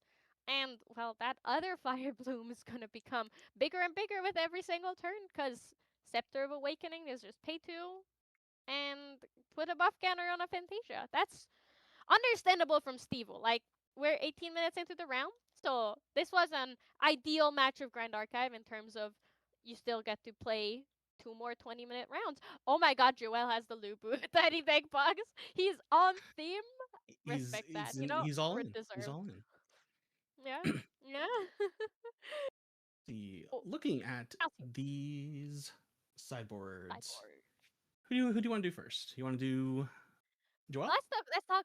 Okay, let's talk about Stevo first because it's kind of Okay, yeah. boring because it's a more standard deck, and then we can nerd out about Joel's sideboard. Okay. Yeah. So for Stevo, what we're seeing here, we can swap into Spirit of Serene Fire. I don't think we're going to do that unless we. I mean, that's a tough one. Would six would recovery six really have saved you here? You know, and there's not an insane uh Umber package here, so you're not necessarily always looking to take those out of your hand just in case. Yeah. That being said, the biggest thing is here, like you didn't find any advents, so you Yeah. know being unable to actually omen that, and Joel's deck just basically by the time you were three, you only had two omens, which is a tough place to be. So maybe getting that extra time might be in Steve-O's mind. Yeah. But Otherwise, I don't think there's much really though, because I'd say maybe you swap in the abnegations just for that recovery anyway. yeah, that's really the only thing just to buy. It's a fast speed recovery that it's only 2 costs, so obviously you can play in and like 8 plus 0 is still 8. But I agree with you that that's really it. When he's close to dying, you just grab grab those 8 life Yeah, back. just play Yeah, abnegation and hope they don't have an extra 8 damage on that turn. Let's another Lubu, comes out. casual 8 damage, no problem. Yeah, Turning so to Dwell's sideboard, this one is there's definitely some interesting things here. And, you know, a lot of talking one about off. recovery, yeah, a lot of one ofs. Talking about recovery, a very popular fire material deck card we're seeing in this season, of course, new to the season, Infernal Vessel. Definitely something if your opponent is looking to recover, you want out as soon as possible. Is a fire sorry, is a fire regalia for 0. And if a player would recover an amount, they recover X instead, where X is that amount minus 3. And if they can of course just recover 0 and have absolutely nothing. Yeah, but I feel like abnegation is really good because of that, because it's still 5, and Yeah, recovering fine. 5 for 2 is pretty good. If I do say so myself, I don't think there's much else. Maybe you bring in obviously. I feel like you bring in the resolute stance because attacks are very spooky. Hmm. Um, but you can also, I think the boldest could also come in just in case Stevo has those resolute stands. You do need to be able to get the chip damage in, right? Because being your damage being reduced to zero, kind of painful, and like for a whole turn, not fun. Yeah, I think the big thing there is the majority of Joel's damage is going to come from non-combat. Yeah. So you haven't really seen anything that prevents it. Maybe you're thinking they swapped in a safeguard amulet, but even then, that's really just one turn. And if you can have that explosive start like last time, uh, it really doesn't matter, frankly. Yeah. Oh look, we're mirroring each other.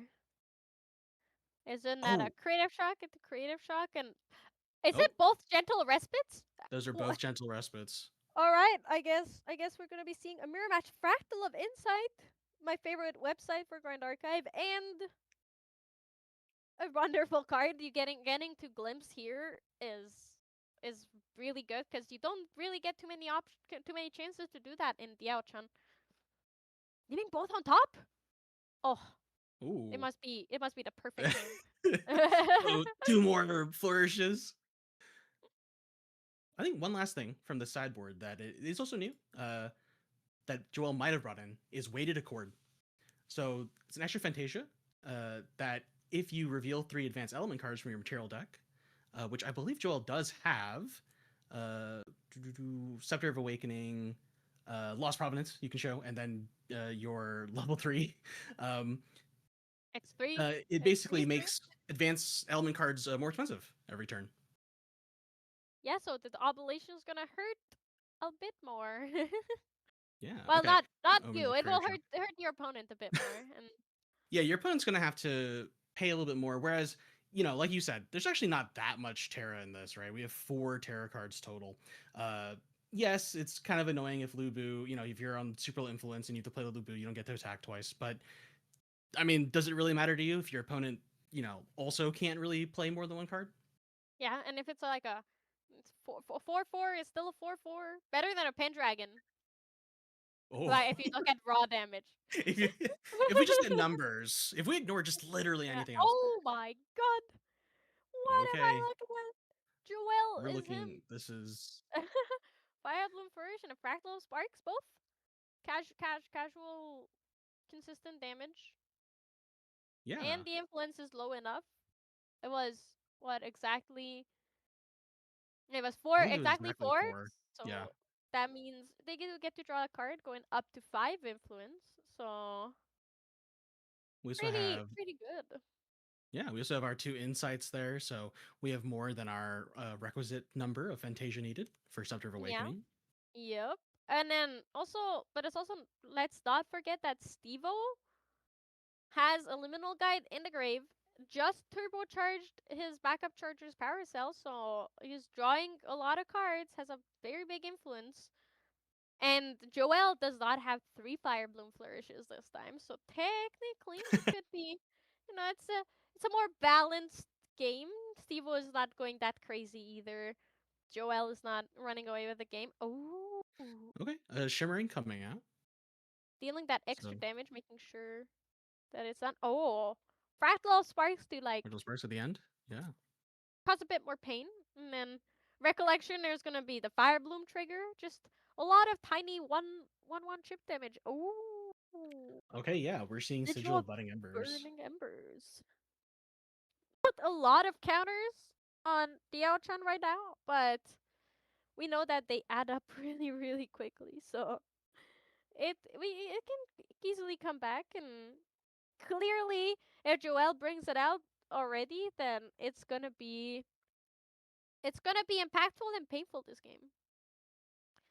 Yeah, I'm actually really interested in this materialization. I wonder if there was something else that Dwell probably want a little more, but maybe didn't want to go down in influence for leveling. Obviously not as crazy and explosive start as last time, and just bring out the budding embers because it does come in hindered. So Yep. just setting it up for later. Whereas if you put out something that you kind of need, but potentially Stevo might have a card to go ahead and just remove that from the board, right? Before you actually, so like you don't want to place your safeguard amulet too soon, for example, Yeah. or just let's see, or your Everflame staff. They could get destroyed before you're actually ready to use anything. Whereas you might as well take this turn off and let Budding Embers sort of be available to you later. Yeah. And I think that is the plan here, most likely. Well, Gentle Respite being played? It's pretty good. Pretty good in this situation, especially. Oh, I know that fractal, Oh, but the name always evades me. I think. Oh, explosive fractal. All right. There. Oh yeah, it's on screen. There we go. So more than class bonus and more than 4 in the memory, of course. So we're gonna deal 2 damage, target champion. Usually you don't target yourself, so extra 2 damage there. And gee, it's just another fractal. Get that Fantasia count up. Oh, a liminal guy. Wait, no, that's not a liminal guy. This is an oblation god?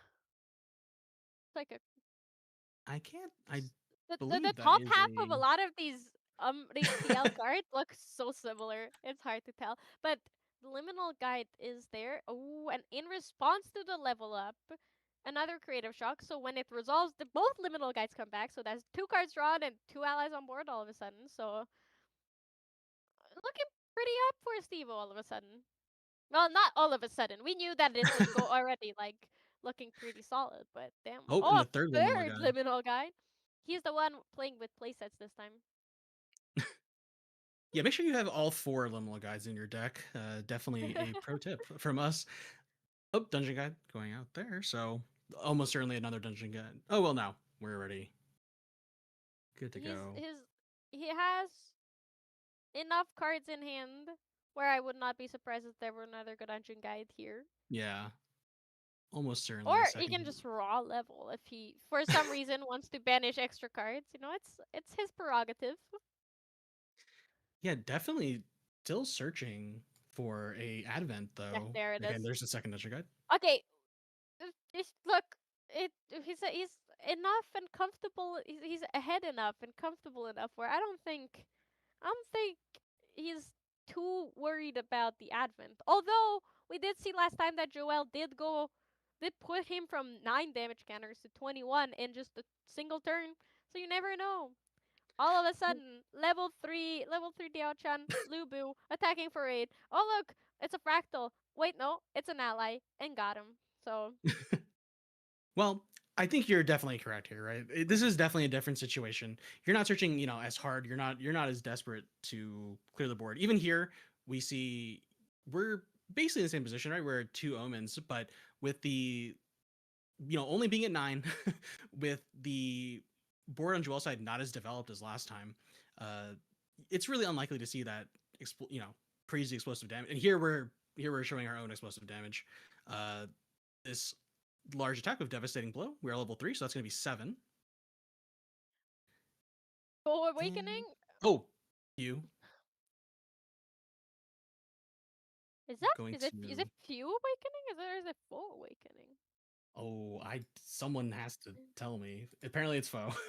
It's full awakening. Okay, I was like, am I am I going crazy? We have to ask Bonnie when he's back Oh on how yeah. exactly it's pronounced. Our resident French expert.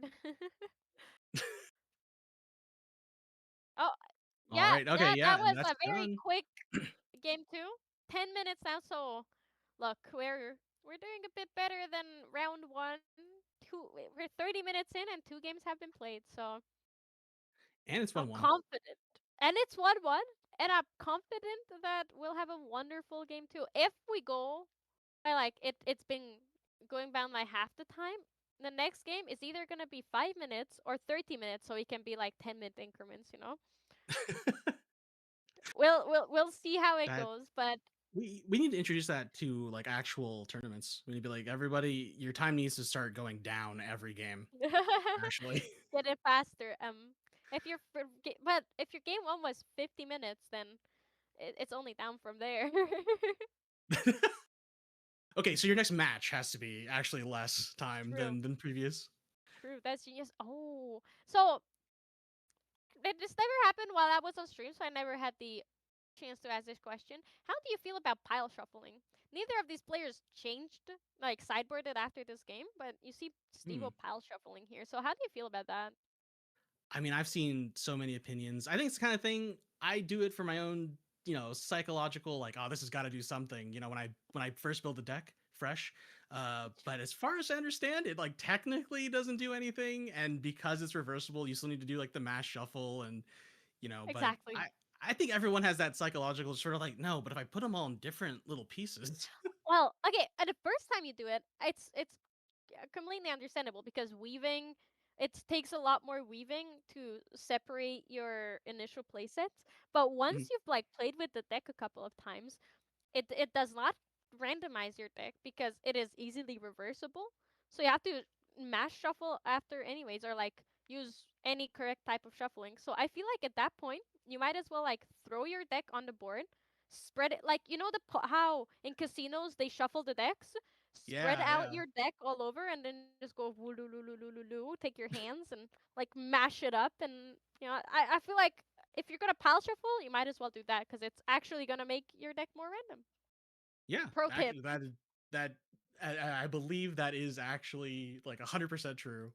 Although sometimes you have to remind yourself it technically is random, even if you see all four liminal guides and no way to get rid of them in your first hand.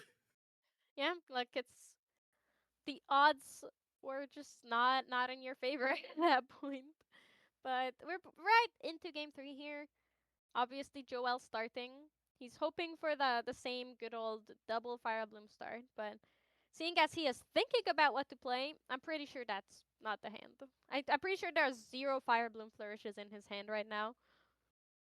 Yeah, I'm wondering. Okay, Never well, mind. Okay, you know what? I'm Never just mind. wrong. I I it's I'm just let me just be more and more wrong. Okay. there's My I was bad, Joel. I'm sorry for doubting you. When you watch this back tomorrow or later today, I apologize for doubting your professional Diao-chan player skills. wow. Wow. Okay. I was about to say, we've seen high rolls on both sides. What if no one's gonna high roll this time? And then just, two Psych, fire we're just blooms. wrong. And here we see the hasty. We're gonna go in for one. We're already ditching a gentle, which is floating memory and probably a great idea. You're almost certainly never going to be under influence at a certain point compared to a Dachen. Yep. Yep. So, good discard. Amazing floating. Free level up here. Um, Free level up for Joel. Oh look, a creative shock. I'm shocked. There, I was about obviously to he has say. everything. I was about to say if Joel levels up and a third Fire Bloom Flourish comes out into the banishment, okay. I So like it's a wrap. See, okay, the embarrassing thing here is the deck I played most recently was Fire mhm. Diao-chan. So me not being able to immediately tell what cards are kind of embarrassing. It's kind of, I'm not proud of myself right now. But Oh Ravenous Pyre, pretty good after you've leveled up to level 1 because you draw this card and your opponent is on level 0. So that's going to be 6 damage for free. yeah, and Oh, look at they that. 2 damage. basically need to go to level 3 for a lot of their game plan. Yep. It doesn't. Nothing says they can't just chip it in, but it's kind of unlikely, unfortunately. So yeah, absolutely. Ravenous Pyre, when they're on Spirit, a fantastic time to play it. And of course, just Yeah. another Fantasia, just adding to that count. Yeah, 3 Fantasias is... Wait, is it a 4? Is the Shard a Fantasia? Or Yes, is it just... yes, So, yeah, 4 yeah, Fantasias. yeah. Casual 4 Fantasias. Casual 4 on turn 2. Yeah. If it were a water deck, this would kind of be a lot spookier. But even now, it's a Diao-chan Fractals deck, so I'm still scared. And looking at Steve-O's board, he hasn't done too much. He discarded a Foe Awakening, so it's even worse. Yeah, Discard, draw a damage. Oh god. just looking to filter. Yeah, but you look across the board. Oh, No, oh, damn. So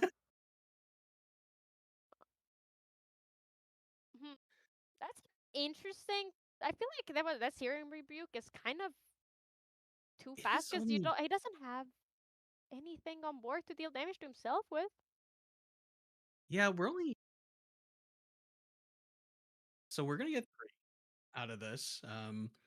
Okay, yeah. One big thing there is it actually does lower the influence. So our Fire Bloom Flourishes are actually able to activate. Okay, two Dungeon Guides No and a way. Turbocharge for a Topsy. Yeah. No way. That is so bad. That is. Wait, no. That is not so bad because it's champion you don't control. But like, it's so painful because that Searing Rebuke is now useless. It's oh, that's. Well, He tried to push damage. He did not yeah, succeed. Dang it. yeah. I think that's the big thing, right? Because if you deal at least at three, you're gonna be at seven. They level up again. That's nine, and we already saw before nine is you know it's a pretty good position when if they're only level two. And that being said, we are seeing two dungeon guides here, so And a you know, turbocharge, right? and yeah, and the turbocharge. Yeah, imbue Topsy Decree, and because he was like, okay, I respond after the Searing Rebuke has resolved, so he's utilizing both cards being gone from the graveyard. So no floating for Joel, no Searing Rebuke, no fire cards in the graveyard. Kind of painful, but still 6 damage counters on Stevo because those Fire Bloom Flourishes are just hanging out on the board, passively dealing damage every single turn. And with the double dungeon guide, Joel is pretty confident that I'm pretty confident in Joel, and I feel like Joel is pretty confident that that Ravenous Pyre is gonna deal 4 more damage very soon. Yeah, I think the big question you're asking yourself, with okay, All right, with as your well geyser. is yeah, Syndergeyser, is whether or not you are going to be able to basically get to 30, right? You're almost guaranteeing that your opponent is going to be level three. Yeah, Let's see, yeah. 10 It's damage. it's gonna be 14 if Stevo levels up, like levels up to level 2, and then immediately dungeon guides next turn. That sigil, was it used for damage or is it just still resting? It was just materialized last turn, so it was Oh just yeah, it's resting. different. It's a new game. Yeah. Hey, look, Well, I it was so fast. I'm used to 50-minute yeah game ones, you know. And it's like this is yeah new to me. I have not experienced short games. That's true. For people who are like, first time watchers, or if you're coming on, you're like, oh, Clem's here. This is somehow not game one. Just FYI. Yeah, So 20 minutes left, and we have played two games already. This is heaven. Well, actually, look, at least people get to hear my beautiful voice more, and I'm all for the people. I'm happy to entertain. it But yeah, is, it's not really good for my own voice when it's but it's what the people want. That's what they're clamoring for. Every time I talk to people, they're like, well, what if I just heard Clem for a little longer? it's more Clem, please. All I want in life, more Clem. Oh, Another but searing that rebuke. Searing Rebuke finally resolved and finally dealt some damage. So 3 damage. Steve O'K's can't do too much this turn, but he did have the turbocharge, so we could see that coming out here, not deal damage to Joel, or there could be a level up with that dungeon guide. He's. Yeah, we do have a Do you level think up he's guide. Yeah, do you think he's debating whether to level up or use his turbocharge here, or is it just obvious level up here? I think okay. Well, we're shown here a level up. Yeah, because I think you're not really looking to do too much with that two protection still there. Although at 30, let's see. So you're going to take another two here from the Ravenous Pyre to put at 15. Yep. And just a quick reminder there. So the He'll thing be is, like, "Don't can forget." you deal two in such a fashion, so you're only taking three and then you're able to push any more damage without seeing hands? It's pretty unlikely. Yeah. Wait. So, I think they're uh, debating about the timing there of the liminal. yeah, I think they're debating how triggers happen, but I believe because Joel is not the active player, technically his Ravenous Pyre's 2 damage should resolve first, and not not the liminal guide. Why didn't was it was there something to prevent the 2 damage and I just missed it? No, they just Okay, haven't. okay, Yeah, right. There we they go. created it. Yeah. Well, Right. sometimes you can't be sure. But yeah, so technically, if we were at like an ascent, how it would happen is that the Ravenous Pyre's 2 damage would happen first, and then Stevo gets to draw and do everything else. And it's relevant because sometimes you get damage prevention effects, and because Ravenous Pyre's 2 damage is preventable, if you misorder it, then there's a lot of mess on like, oh well, I drew something that prevents the damage. Hee hee, I can do it, but you couldn't just because of how timings work. Yeah, I mean, that's a really good point, especially for people who might play into something like Ravenous Pyre. I think it's interesting. So do see an Advent currently in banishment, taken out by the Dungeon Guide. So that's an interesting one, especially because perhaps. So yeah, I mean, this is where people kind of forget CL can, if they want, omen something from hand. So it's potential that we might see another way to ditch that uh, to ditch a second Advent of the Stormcaller, or perhaps Stevo feels that he doesn't need it. Because last time we close out the game, here we have 4 allies on board, so 4 damage. The devastating blow for 7. CL gets bonuses for via servile possessions on attack. Here we have 2 omens, so +1. Yeah, yeah. I mean, Uh, he's at a point where putting that Advent of the Stormcaller, he would still need a lot of steps for that to become his lowest cost omen. So he would need to mhm. turn do those other 2 omens face down, and And then Orb of Sealing. yeah, or so to get Orb of Yeah. Sealing once a turn one face down, not banish anything else, so the 2 guaranteed damage each turn is gone, and then also have the oblation. So it might be that he's more focused on everything else. Last game he won without needing the admin, so it's not Oh yeah, impossible absolutely. for him to win without it. So I feel like he's more focused on one surviving, two just finding other ways to deal damage.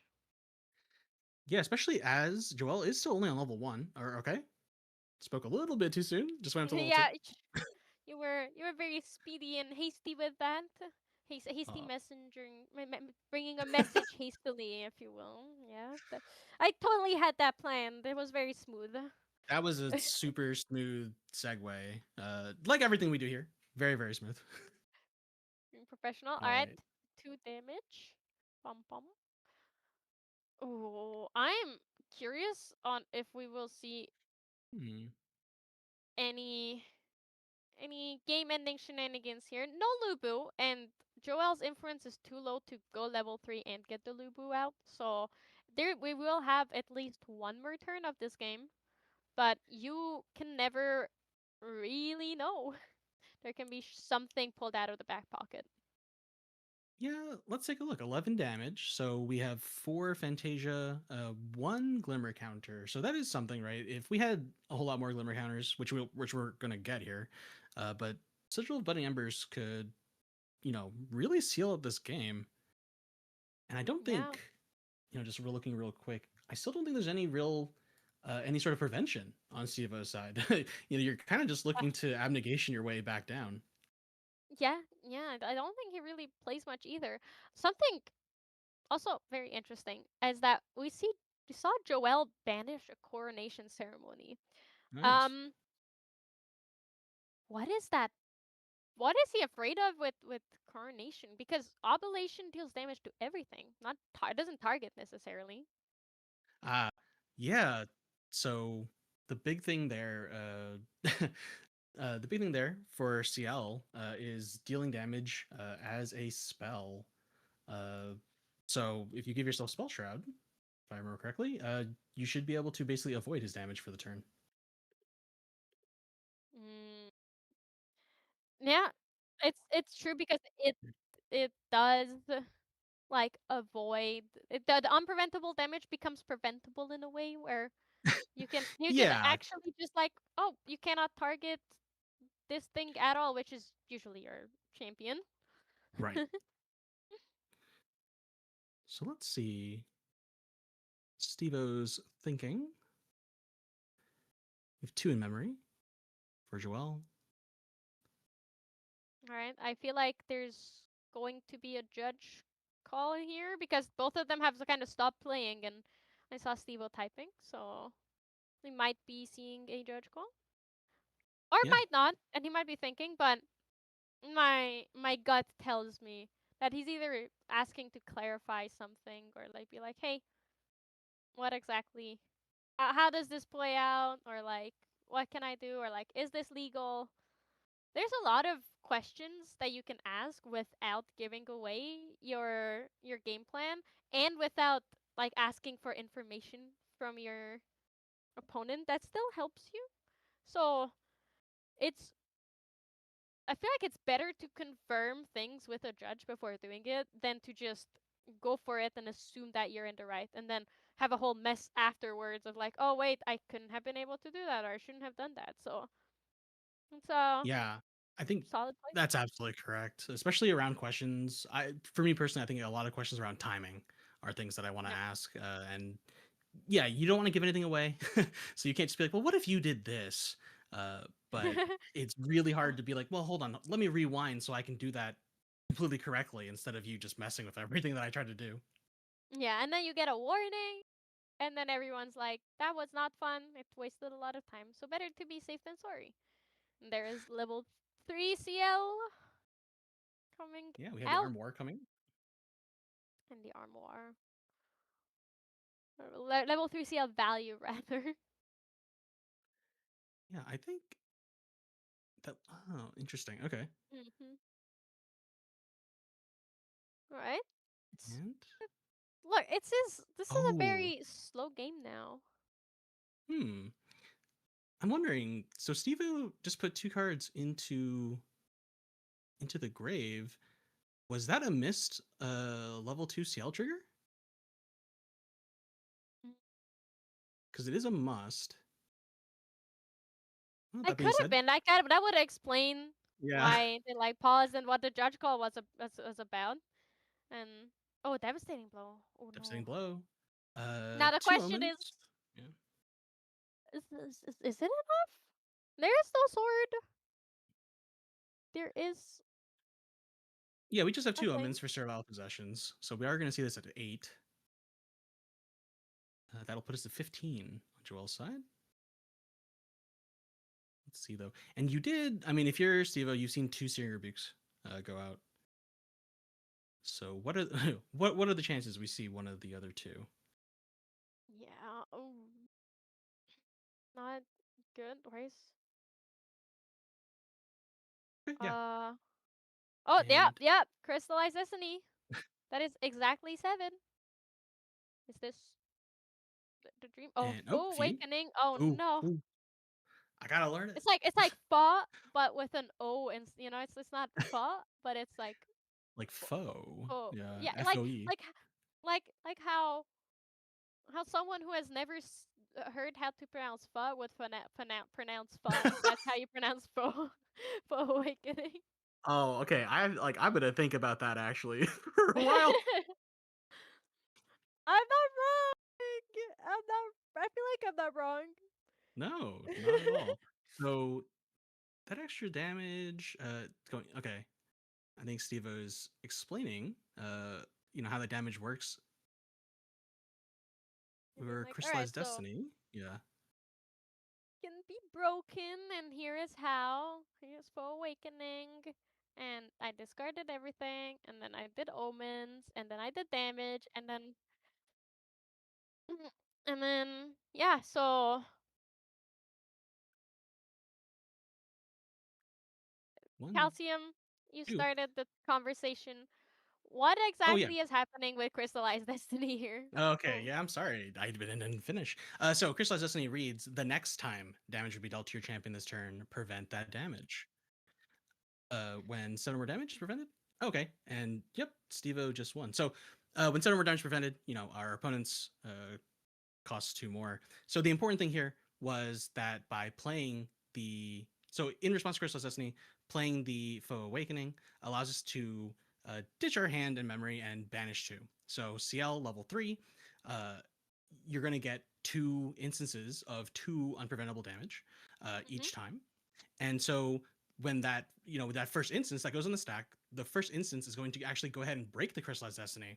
So not only are you getting your other damage through, you're also letting that devastating blow in for eight. And then looks like, yeah, Stevo should be able to just close out the game via this last omen on the end of his turn. And yeah, there we go.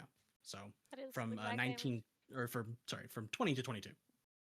Yeah, that next damage is kind of painful, and it makes like if people still played Ignite the Soul, that would be very painful. You play Crystallized Destiny, and you're like, all right, I'm preventing 7 damage exactly, and then someone plays Ignite the Soul, and one whole damage gets prevented. It's Oh like, yeah, damn. I mean that's sort of a classic interaction, right? Where you just need to find some way to sneak in even just one fast damage. Uh, I think we've seen that a few times here, even with things like dispersion, right? Like you're going in for a large attack, they're going to crystallize destiny, you go ahead and dispersion, even just for one, some random sword, and you go, well, I'm sorry, I'm going to go ahead and shoot for 20. So Yeah, not, just out of nowhere. Well, not out of nowhere, cause they were prepared. But but then yeah, you did the 1-2 punch and surprised them. mhm. I think that if you're going against a CL, that's one of the big things to watch for, right? In Fire CL is Foe Awakening being able to sort of sidestep Crystallized Destiny, and CL has those huge attacks. Uh, Yeah. and so everyone holds up Crystallized Destiny, ready for that. But Foe Awakening basically allows them to sidestep that pretty easily, in fact, because it costs zero. Yeah, it was. We saw the power of Foe Awakening. I was talking earlier about, oh, I don't really see what's up with this. And, well, Tivo perfectly presented why it's such an amazing card. So, thank you, Stevo, for doing that, for showing me and all the doubters why Foe is so good. It was overall, I feel like a pretty fun game. We saw both decks pop off. We saw why actually Terra is in there. So, thanks Joel for also showing us how strong Lubu is even without flipping over and becoming a champion. Yeah, absolutely. I think if you're watching this, once again, we had two high roll games, and then just sort of a, for lack of a better term, like there's a little bit of high rolling, but mostly quote unquote normal, right? Everything sort of went to plan for both players, and we were able to see sort of both decks develop. Yep. There, it's really Stevo with the double dungeon guide. That's unfortunately hard to match unless you're doing something like that yourself. Uh, being especially CL3. CL3 Yeah. is another one of those champions where the longer you sit at three, the more value you're getting because every turn we're chipping away. Uh, CL alone puts a clock on you, and it's unpreventable as well. So you have to find ways, like Coronation Ceremony, to deal with that. Otherwise, you're you're just waiting until the game's over. Yeah. Yeah. And that also makes CL have a perfect record on stream today. Both CLs won, and so it's 2-0. Oh, okay. Hopefully, next couple of rounds, but he will be toppled. Or we just won't see any more of him and he will be perfect for the rest of the day. It's that when you have a deck that plays exactly once, wins once, you go 100% victory rate. Thank you everybody, and you leave True. forever. True. It's like I was looking at Fractal of Insight earlier and I saw that Terra Tamer apparently has a 63% win rate this season, which is very surprising. But Yeah, when you think definitely. about like, oh, it's currently the highest percentage win rate deck in the format. Everyone should play Terra Tamer. But then you think about it, it's like, yeah, probably like one person played it at a couple of events, and then they won like if it's like I think it was more closer to 67%. So like they won Oh 2 events out of 3. It's such a good no, deck. no. Everyone, you heard it here first. Terra Tamer, huge win percentage. Go out, change to that. Everybody, change to that deck. It is definitely our recommendation because of that huge win percentage. So go Yeah, ahead, the swap over. stats never lie. Yeah, I will see you guys there. Don't worry. I'm we, definitely we swapping. gentleman's agreement. We're all Yeah, playing yeah. Terra Trust. Trust. I have always wanted. I remember especially. I remember when Ari first came out and people hadn't really figured out the deck yet, and I was like, guys, we should all just play a store champ. Everyone will be Ari, and then people will be very confused. They'll just be like, what did this one local see? Yeah, why are we so blind? But to be fair, then Ari got really really good, and now Yeah. Ari got mediocre again. So it's the little Eh, roller coaster. well, it's fine. People at my locals, they're trying to live the dream, and I can't disabuse them of that. Yeah, you shouldn't take candy away from a happy little kid, which are which are cleric players. They're just making their little potions. Making their little Oh, potions. I've never seen a cleric player like brew a potion, so I I think feel like it's all a lie. twice, maybe twice. Yeah. And it's always prefaced with like, "Don't worry, I'm playing a really weird deck. We'll just see what happens." And I go, "Okay, yeah, I guess you can go herbs for potions. That's fine. I don't really Yeah. much mind that." Yeah, sacrificing for potions, that's what they were meant to be. And I really hope that Pantheon does bring us that. I really want Oh, a proper, like, brewing and actual cleric feeling cleric deck for Pantheon. And honestly, all my weird deck ideas are finally enabled by a singleton deck and by a oh, format that's where everyone's like suffering a bit, It's like, okay, well, Lorraine is insanely strong, but there's only one Crux side, only one Pendragon, and only one Ascension in the deck. So actually, Sword of Avarice is not even that bad. no, likely not. I mean, we'll see, right? Don't want to. We don't Yeah, want to eat our words preemptively, watch but I mean, watch the it be the trailer, best deck. the be- the trailer did have Ari brewing potions, so Yeah, they're already. It's a subtle hint. They're already enabling that archetype. We'll see what happens true. there. It's one of the precons as well. So Yeah, we might see some there might be spicy a. stuff. But speaking of things that are coming up, Hmm. there is gonna be a cake online regionals is happening this Saturday, 3 a.m. Central. So it's like basically a day away for for us here, but for everyone else, like even then, I feel like because of time zones, it's tomorrow basically, and it's gonna be cast here on the Serene Balance channel. So please support us because 3 out of the 4 casters are North American. One Sid Love running the stream is also North American.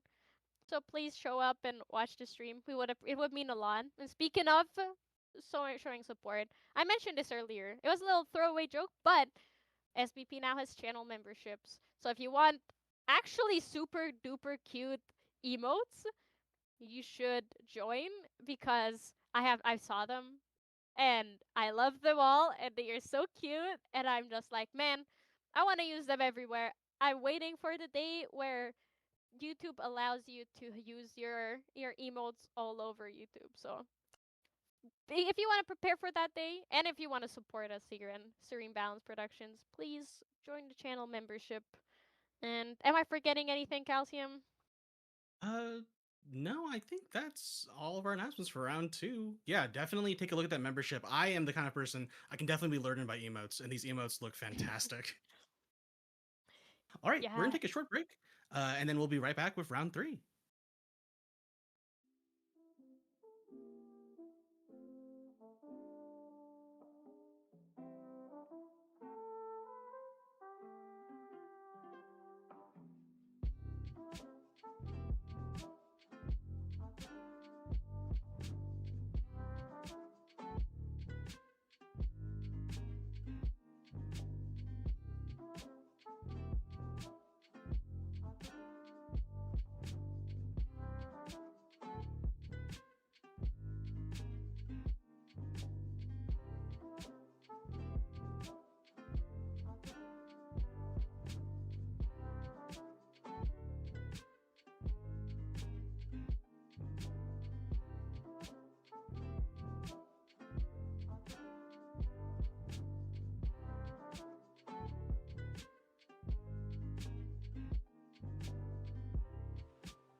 Hello, everyone.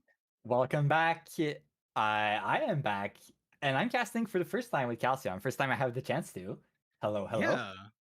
Yeah, no, this is the first time and it's awesome.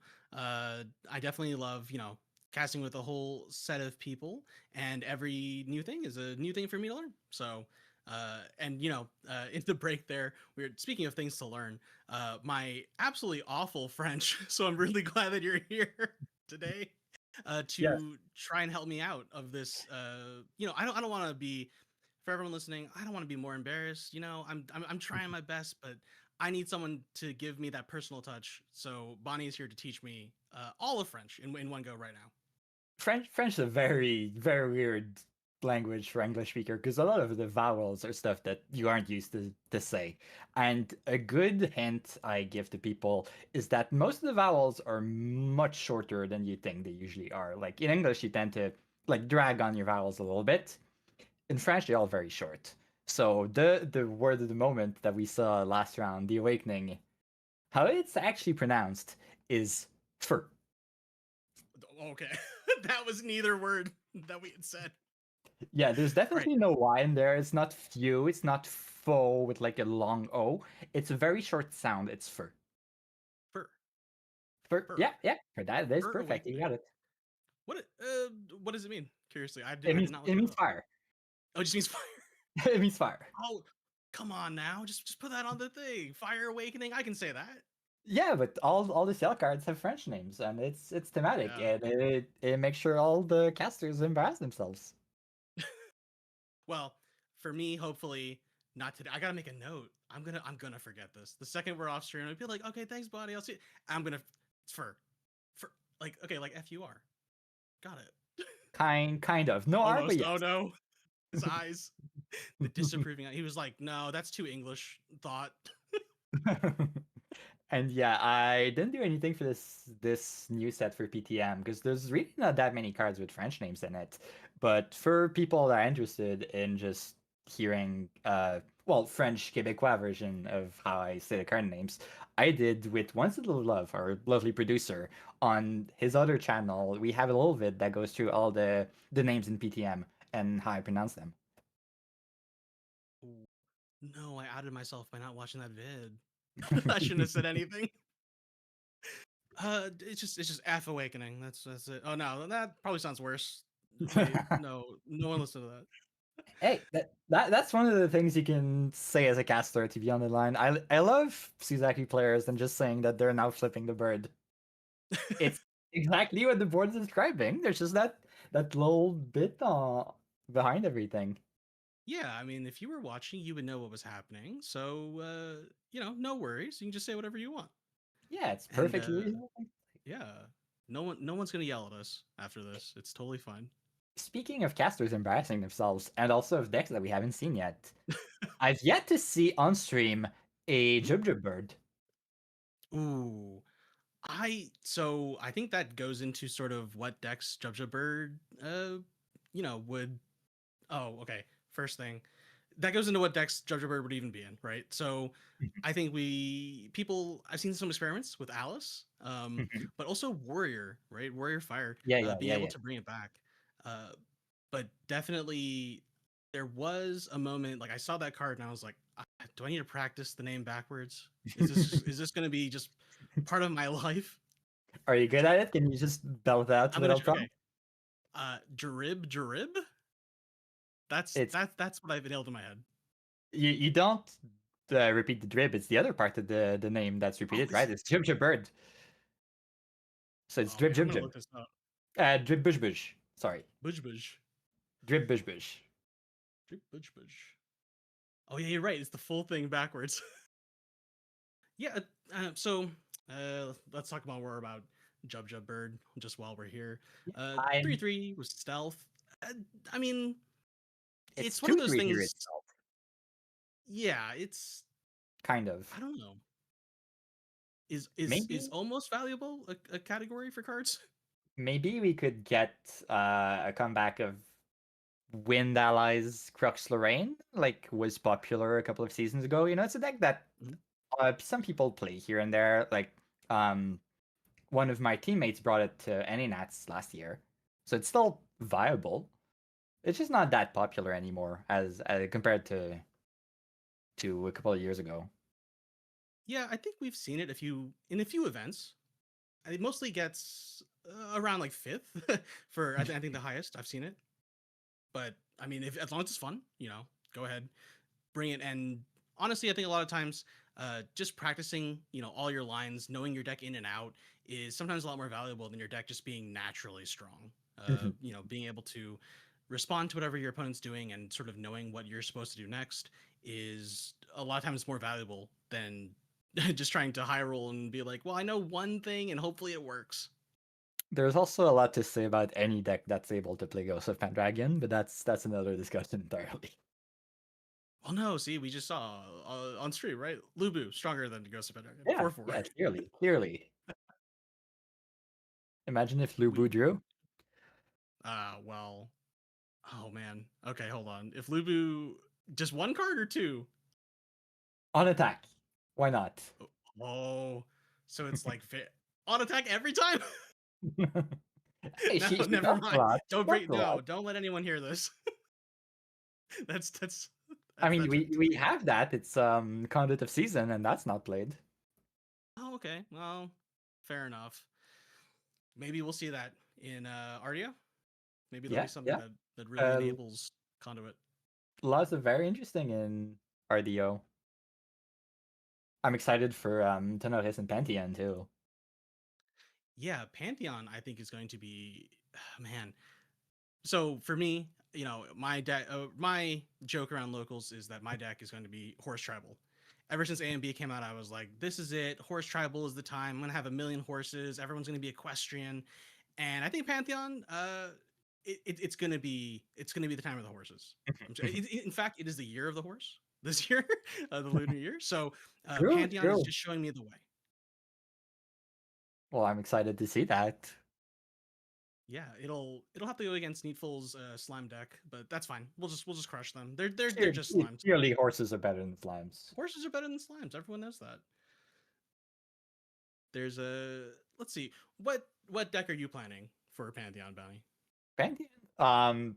Well, Tenoris will be fun. Obviously, I'm a big Coming fan, so I'll try to get as much value as I can out of Pantheon in that. But I think mostly I'm I'm waiting to see what the big new cards like Ultimate tease the ultimate spell for every character, and obviously those will be probably very fun to build around. So I'll probably wait for those and see what can be done with that. I'm thinking less deck and more like what cards are not yet played but can be very fun. Yeah, I think that's fair, right? That's where Pantheon we really get to stretch our legs and our deck building skills uh, by seeing whether or not you can fit in something that previously may be, kind of like Jub Jub Bird. We go, well, this is not necessarily what I want to be playing, but if I have to fill a slot, maybe I can find some weird interaction there, something that I really want to attempt. Um, And mhm. I also the other card I really want to see, um, the wait, I'm forgetting the name. It's the guys something guys, the other Crux card that no one is playing that takes all your The regalias and intangible banish geist. intangible guys that puts all regalia Yeah. and banish and puts them back into your deck. In Pantheon, Mhm. that's probably going to be good, right? You even Oh, get some actually, yeah. extra utility with like Lost Providence and or Unmake Duality or so many good combos you can play with the card, but just a little slow for like the current format. So Pantheon perfect for it. Yeah, that's actually a really good point. That is definitely the kind of card. So right now, if you see it in a deck, it's someone's playing it as a surprise. They're just like, "Oh, here's intangible geist," and you go, "What is that?" And they go, "I'm gonna pull all these things back into my material deck." And also, it is, I believe, if I remember correctly, it is immune to combat damage. Actually, It, so it it's is another immune to weirdo combat thing. damage. Yeah. I've been thinking too, maybe you go very greedy with it and you run 4 Unmake Duality with Lost Providence and 4 Intangible Geists, and you just basically run many turbocharges. Yeah, that I mean, we've seen a lot of uh turbocharge like cards, right? Where we're Mhm. sacrificing X and then drawing cards or drawing a card and doing something else. We do have our next matchup, and it looks like it is Fire Merlin versus Water Terra Kong Ming. Hey, that's a deck that I think many people they really like. They want it to work, and we'll see whether or not it works out today on stream. It has a Uh, very dedicated fan base. It's not the most popular deck, but some people really like playing it, me included. So let's look at those lists. So what's in the Merlin? Let's see. We're on normal Fire Spirits, which is classic, let's say, but some people try Fragmented or something once in a while. mhm. Looking Glass, Cheshire Cat, as a lot of people have been running. Obviously, Fluffy is so good in Merlin because the Majestic Spirit and the Inner Sword are always free to banish. Mhm. I think the big thing here is our new card, Flared Iridescence. Hmm. Uh, it has that Merlin bonus. It's looking for you to basically just keep replaying it, and it's 4 damage every single time. So that can stack up quite a bit here. In addition, you I can just go ahead and ditch it. I also love that a lot of Merlin and sometimes Luxem list have brought back the Varican Acolyte that hasn't been played in a while. Mostly for I think the Water Diana matchup. It's a way to destroy the Spell Shroud Elderwing. That's not a spell because it's an ally. Yeah, not only that, because you already know you're going to get to 3, right? That's one of your main goals. It represents 3 damage on board as an Three ally. damage is a lot. Yeah, it costs less than the Unbroken Mustang as well. So you're getting quite a lot of value for this simple body. And you're right, we're really seeing it come back, especially because I mean, yes, the Aether Wings you definitely want to break as soon as possible, but you're also able to break things like swords, like the Inert Sword is a 0 cost. You can go ahead and destroy that. Yeah, it's Regalia Destruction, right? It's super versatile.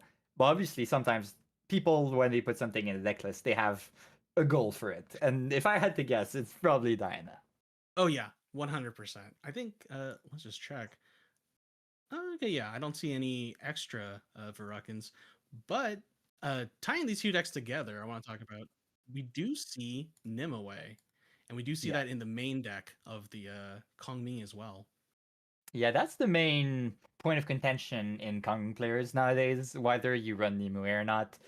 Nimue is definitely the best answer.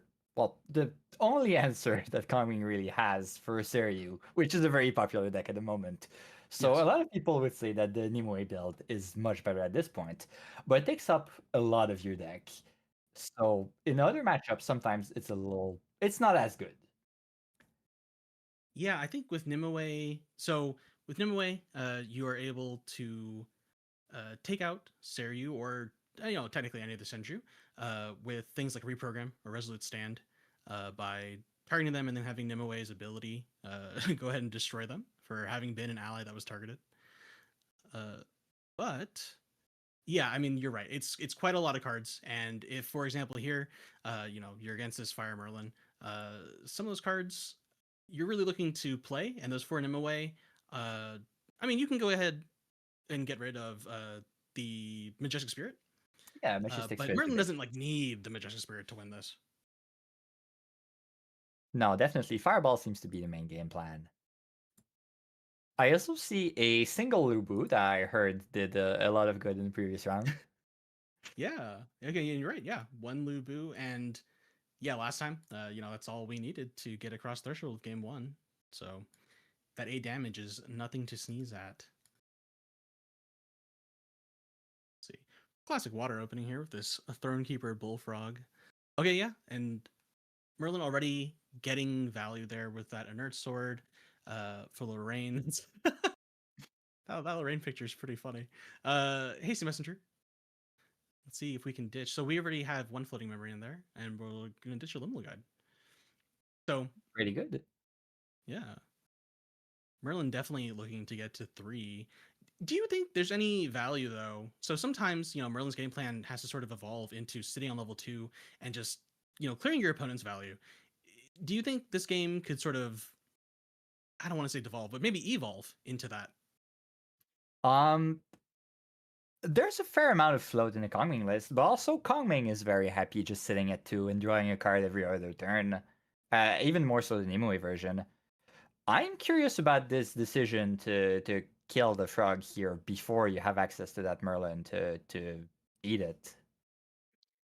Yeah, that There's not does. really, Merlin's not a deck that pushes a lot of damage, bearing some exception if you get some lucky start with like Cheshire, etc. But I think you definitely there's a possibility to consider waiting to kill the frog here. Yeah, Merlin is running 3 Cheshire Cats as well, so you're I mean, unless you have something to give back a durability, you're sort of stuck on that single inert sword durability there for 2 damage. And is that okay? Yeah, we see a Nimue already coming out. I wonder, is that it? Actually, yeah. Do we actually want to place Nimue this early? I mean, we're looking to destroy these allies, but it's 2 hasty messengers and a liminal guide. It's putting her at risk. This turn, the hasty is still something you want to do as fast as you can, right? Especially since you plan to play the long game with Kongming, you want to minimize the chance that Merlin finds her big scary pieces like the fireballs or the incarnate majesty. And here we see the mantra to probably destroy both hasties. Yeah. So mantra, a card that was not played for its original role, right? No one ever said, "Well, I clearly need a tech card for wither counters because that's just killing me." But the important part here is that it targets two objects. So with Nimue, it's a card that reads fast, kill two allies, floating memory. Yeah. Uh, Now we are Merlin level 2, so that floating memory is it's just sitting there waiting for us. But let's see if we have a dungeon guide, we can eat it in response and be Merlin already. Which 3 cards down? Okay, We yeah, do. dungeon guide. There we go. So Oh, are level we up to are we Merlin forgetting? 3. Are we forgetting to eat? Are we? There we go. Okay. Okay. I think that is. I mean, that's gonna be the to reuse the word mantra of every Merlin player, right? You have to eat every floating. What do we lose? We lose Crystallized Destiny, which is not that good against Kongming, right? Kongming will hurt you for four many, many times, not one big blast.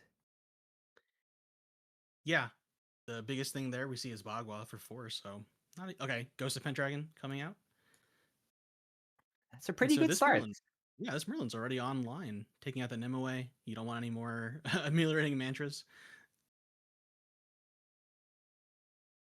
Going to go ahead and push damage.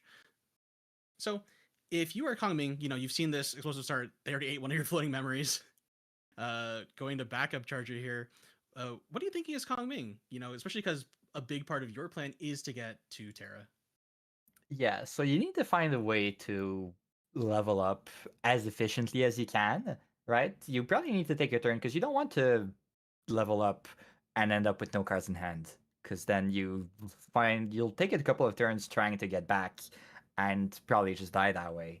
Here we see the Hydro Guard Retainer. Great card in coming usually, especially played early. Not as good when there's enough power on the board to kill a Retainer, right? Yeah, and Merlin's already getting that second counter. So the draw power of Merlin is generally unmatched. And, with a lot of these new cards, like Unmake Duality, if you're not going to put away cards, or if you're not going to put away your Looking Glass to draw, you might as well just use it to draw. It's the same, number of cards anyway.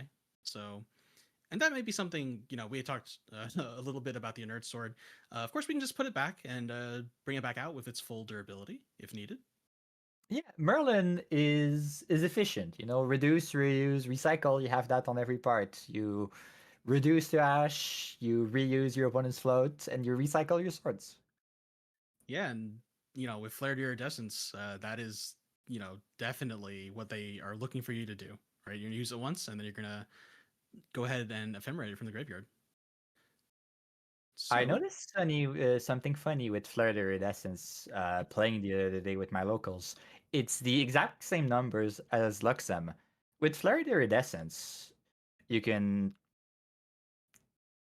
activate one for two, ephemerate it for two, activate the second one for two, ephemerate it for two. So you pay 8 cards to deal 16 damage. That's the exact same number as Luxem playing double Light Weaver. hmm, that is actually a super fascinating observation. Like, that's a That's I'm gonna have to take that home and think about it, kind of thing. Card, I mean, card design definitely it it takes a lot of thought, and I would not be surprised if that was a very on purpose sort of thing. Yeah, it's probably fits into their value table, whatever they have in the design team. Yeah, we see a Grail coming out for Kong Ming. What could go under the Grail? Personally, I'm thinking Wand of Frost. One of us Uh, seems like the right thing. It's much. We're still at level 1, so Covenant of Thorns would not be the right play here. that would be a very double dungeon guide in hand, hope nothing happens kind of play. Just really praying. So, we have a little bit of a card flash. I think that's a reprogram in there, but 3 could be a dungeon guide. Picking it up. Second It's Nimue into reprogram on the Ghost, probably. yeah, that's pretty likely. It's really the only, threatening ally per se, pushing 3 damage every turn. Going But south at end of turn, so we're kind of hinting that we have Ceasing Edict, the Edict. Kongming Song of Frost in hand. The problem with all of that is that we're still at level 1. We have answers against allies with the possible Wand of Frost and the Nimue and the reprogram. But at this point, double Fireball is pretty much lethal, right? It be coming in for 14 damage, and you're dead. And Yeah, what do you do and we against only that? have 12 to spare, so and it only gets worse every turn. That Merlin, let's see, 6, 7, I think 9 influence.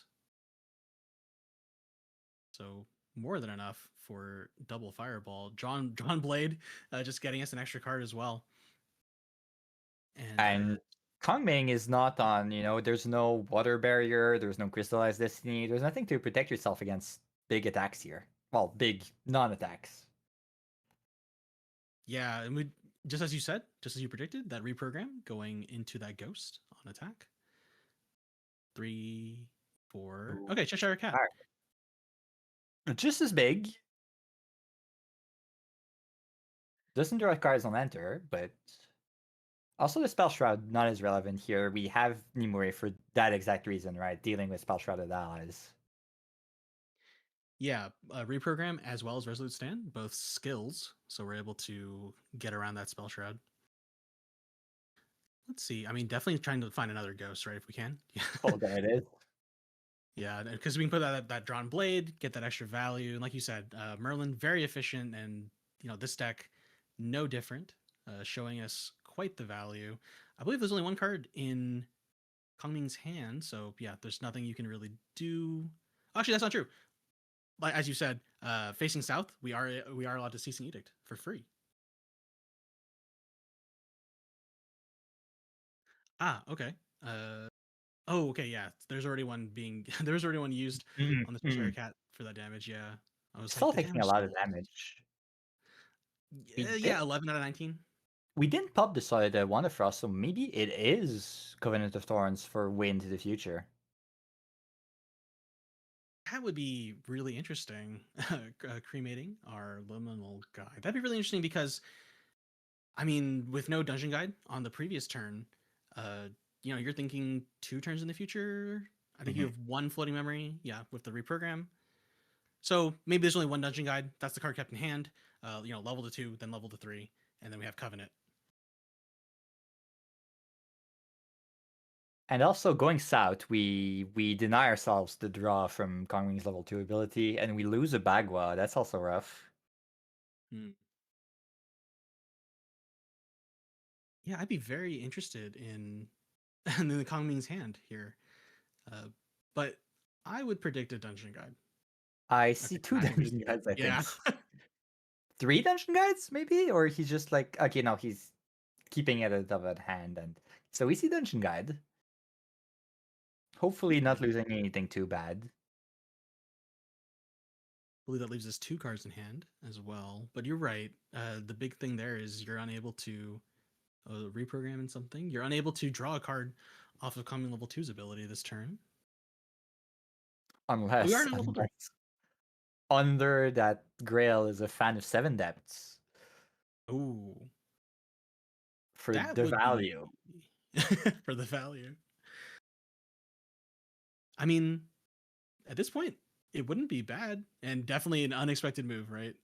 It's If a you're the way of Merlin player. getting back into the influence game. The problem is if you do that, like there's so much card into Merlin's hand, right? If it's not something defensive under the Grail, I see very few ways in which Kangming doesn't just lose his turn.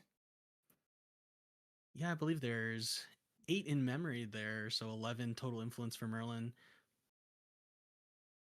Picking a card, probably you could see Drawn Blade come back out just to further the influence game.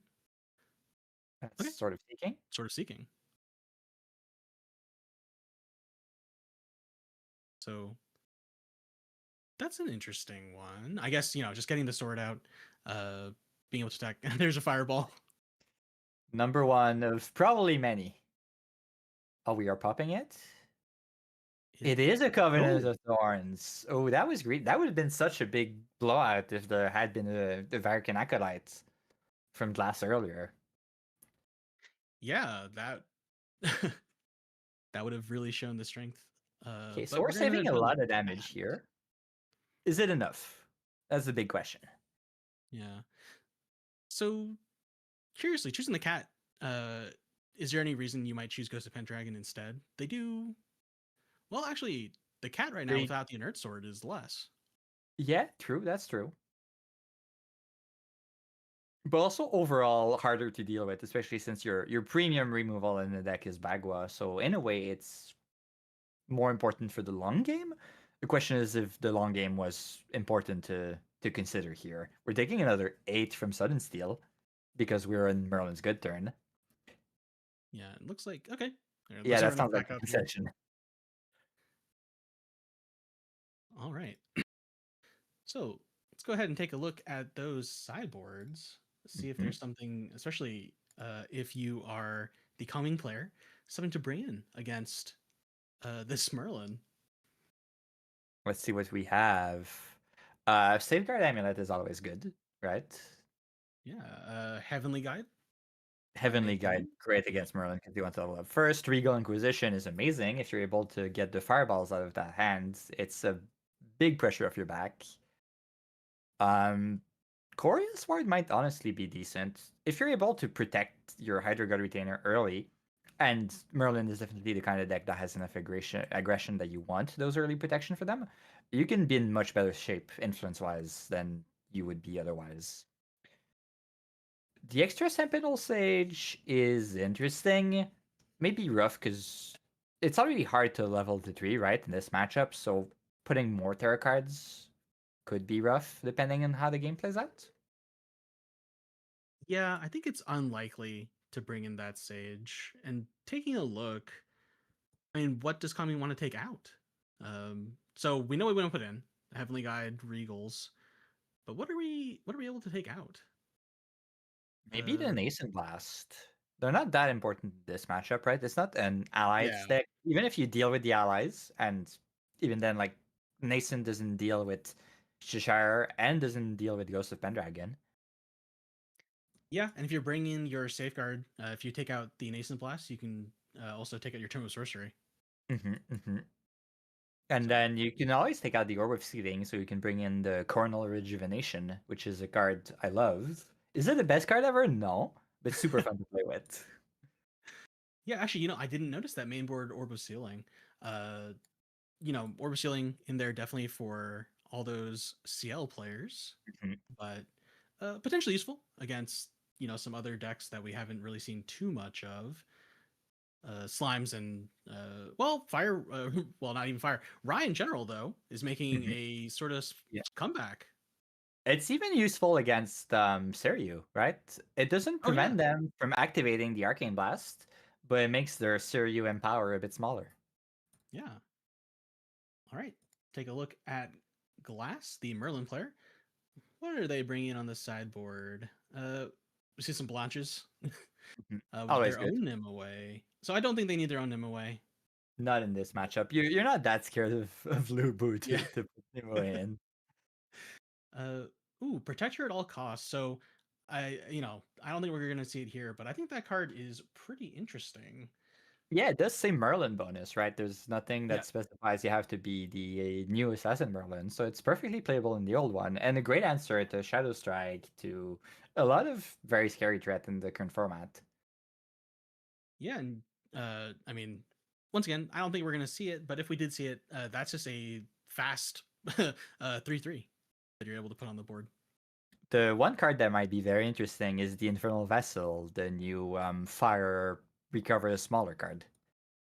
Oh yes, yeah. What would we take out for that? As a Regalia, Sword of Seeking? We probably have enough swords anyway, right? Yeah, I think so. Uh, we don't have Clarent, so we're not trying Yeah. to make sure that we have some critical level of swords to bring that out. We're also not Lorraine, so we don't like need that critical level of swords, Oh, and and we're always pretty much gonna need a nerd sword. I just noticed that this Merlin is not on Prismatic Sword and Ascension. Ah, you're right. Just Majestic Spirit is the one thing. So yeah, there's we'll see if they play a fluffy shopkeep. We'll see what they're willing to toss away. So All back right. to the game. Mhm. Great first turn from Kongming. There's the Hydro God Retainer. Ooh, that's interesting. Usually, if you play your Hydro God Retainer on turn one, right, you're leveling to 2 to start get that draw as early as you can. But here, the backup charger means there's a lot of things they really want to keep in that memory, probably. That would be interesting, especially because, like you said, right, getting Hydro Guard Retainer online as soon as possible lets you draw as soon as possible. So we're seeing, okay, we see a Nascent Blast there. So we kept at least one of those in. Is I see that's blue Lubu, blue? I see a Bagua, I see, I think, a Regal Inquisition, I see a Nimue. I see a Hard to tell with reprogram, I think. the camera quality, but Yeah. All right. On the Merlin side, we've already gotten our, I think, creative into gentle, and yeah. So we're just gonna bring out our nerd sword. So if we did bring in that Infernal Vessel, uh, not a huge deal to have dumped our Sword of Seeking. the thing about reprogram here is that it's not enough. If we drop a Cheshire Cat, Cheshire plus Lorraine swinging is 5 damage. So even the reprogram is not enough to save the Hydro God Retainer. Hmm. And yeah, and I think we did see a Cheshire Cat for just a We tried, second. Hasty tried to Messenger hasty. instead. Okay. So yeah, being that we didn't instantly play our Cheshire Cat, uh, are we just sort of, oh, okay. I think this is an interesting play. That's a reprogram, correct? So, And Mason Blast, huh? hmm. Interesting. So we're hoping, like, we're probably scared of a second hasty and hoping that there's no Cheshire Cat in hand here. Something like that. Ah, Other thing I noticed about this Kongming list is there's no negate at all in the list. There's no Frostbind, there's no Cerulean Decree. So obviously Glass doesn't know that here, but you always need, you see fire and you see water in front of you, and you're just scared. You have the trauma of thinking, all right, I need to not play into Frostbind. But there's nothing like that here. yeah, that's a fair point. Glass only having 5 cards in hand, we know that he could play a Cheshire Cat pretty safely, but if you don't respect the Frostbind, you're definitely gonna get bitten. Uh, and that happens to people all the time. People being me, so that's it. Probably is what Glass is thinking about here. Just that careful hasty play, ditch that reprogram, gets blasted, and if you're Glass, you're probably just happy that that Nascent Blast wasn't empowered. Your opponent's still going down -1, and you still got your floating. But now with that Nimue, now that's a commanding board state, right? The Nimue, you have something in hand, you're protecting your Hydro Guard, and the Hydro Guard with Taunt is protecting the Nimue. So you feel pretty safe, and you can start getting that value that Calming is known for. Yeah, did okay, I see. I was about to ask about the power cell, but I can see that this is a turned over card. Yeah, that Hydro Retainer being able to draw cards, and like you said, they're basically protecting each other, especially if there is a reprogram hint, right? Very cheap, and then you're gonna also get that floating memory. There's Cheshire Cat, and That we would have can been see, so good last turn. Here though, probably just dying, right? yeah, if there's a skill, I think there was a Resolute in hand there. Let's see. He might also let it go for okay, Fluffy Shopkeep. Thing. Yeah, okay, so it was just let go Yeah. into the Hydra Guard. We'll have our answer here. What we're willing to ditch alongside, sort of Playing the shadows. shadows. So Okay. not banking on that Cheshire to be that good. Yeah, Oh, that's that was an undying hmm. on the fluffy. So the retainer is still dying. I feel like killing the Cheshire Cat was better here, right? Yeah, maybe Undying Dream. Maybe there was no reprogram, Oh, or Undying Dreams is a spell. it's Sorry. a Yeah, spell. so Yeah, there was no option here. yeah. Okay, so yeah, there was no No option, reprogram or sadly. Resolute Stand likely. Losing Regal Inquisition to level up. It's interesting, but I mean, your opponent only has one in hand, but you only got this Nim away, and you still have to deal with this cat. Still I coming for mentioned 3 of 4. in round one how Tony 2 often loses the value of his level 2. It's more or less a tax to level up. Kongming often loses the Empower value from his level 2. Apart Yeah, from Mason Blast in this deck list, there's not much to do with it. I was gonna say I think Classy Badger is really wishing he had that Nascent Blast still in hand. Okay, but we're gonna see a dungeon guide. So coming up to 3, faster, in fact, than Merlin this game. Not so worried about Merlin eating away all your floating memory. Losing another Bagua from that. Bagua. The problem with the matchup is that Merlin, as we've seen in the previous game, has a very fast lock for a late game deck. So you really need to find all of those win cons as fast as you can with Kongming to be able to outrun that clock. And losing a Bagua like that, it can be pretty hard to come back. Yeah. So Classy Badger does play 4, but losing one, I mean, either he's got one extra one in hand, so just ready to start actually using the Bagua cycle there, or it's just sort of I had to risk it, a little unlucky. Yeah, I'm very curious to see what he kept. Is there? I mean, taking a look at the list, is there something more valuable than Bagua to have kept? I'm pretty sure I saw the Lubu in hand earlier. I'm not sure if that would also put Um, down the third card left. It's probably the third card left. Probably keeping a Therasite if he had any. And then honestly, not really. So the two remaining cards in hand are maybe Terracite and second Bagua, if I had to guess. yeah. Okay. Maybe a Regal Inquisition could be valued highly. Yeah, there were 2 in sideboard because we saw one go out already. So could definitely be a Regal. Merlin coming up to 3 though with that dungeon guide. Um, Looks like there was no floating memory to eat, which is unfortunate, but not the hugest deal right now.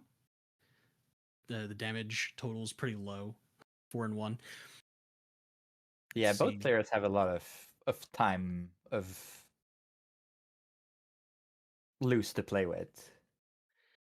I think interesting difference between this game and our first game is that both players are only on 4 influence right now. The Hydra Guard didn't stick around just long enough to draw the cards, and Merlin, unable to eat, is not going to get a card next turn instantly. But the cat is still around actually, so The cat I mean, will rack up a lot of value. yeah, It it's almost makes you usually regret losing that Sword of Shadows instead of Sword of Seeking for the Fluffy. yeah, just tacking on an extra damage every turn here. uh, would be, it just it's that clock, and until they can find another Nimue and then a skill of some sort, the cat basically has free reign, from what I see. I really Bagua can't also being see spelled. what is left in hand. Maybe a retainer. I saw a Terra card, which is probably a Bagua. There's definitely a Lubu Yeah. that A that Nimue at could. the end? I think it was an MOA that could have been a Terrasite, like right there in the middle. We do have Grail, so we might be using Covenant of Thorns again on the big Fireball turn, and we'll also get rid of the cat. Safeguard Amulet, and And Bagua. okay, yeah, Bagua. So this is going to get us sort of started in the Bagua cycle, I guess, for lack of a better term, because we are facing east. It's going to go ahead and be preserved, and we're going to be able to uh, take it into our hand every turn, basically. Yes, that is one option. The other is that if you're west, you can just activate it straight out of your material deck. Yeah, so finding another spell to sort of turn our currents Yeah, or that should is go the, damage. the challenge of Kongming, trying to find enough resource to manipulate your wind to do exactly what you want it to. And Fracturize is one of those spells. Yeah, and we're gonna get it on our power cell. So getting the extra one, trying to keep up in our influence game. We can already see that Merlin is drawing cards. Yeah. Kongming doing the same though here. We're going south, and that's the big challenge in not just Kongming, but every deck of this type. Is that eternal struggle between going for value or going for more of the beat down, right? You could be going west to try and get back your Bagua and do 4 damage every turn.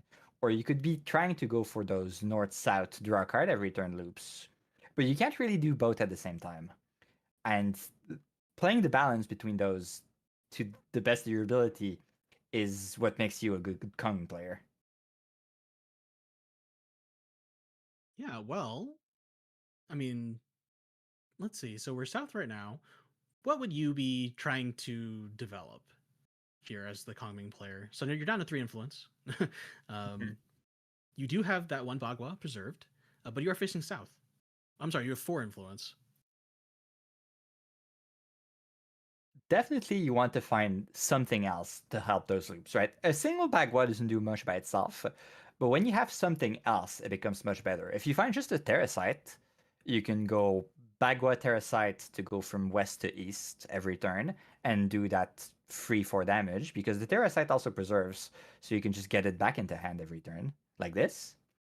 Or if you have 2 Baguas, well, you can activate both of them out of your material deck every turn. Yeah, that would be quite a bit. Unfortunately, the cat making a return on Merlin's side after being taken out by the Covenant of Thorns previously. Uh, Unfortunately, it's just as easy as playing another cat and still sneaking in that 3 damage there. No Crux cards, though, on Merlin's side. Let's see. Seems to be all right, though. The Lubu is kind of an answer for the cat.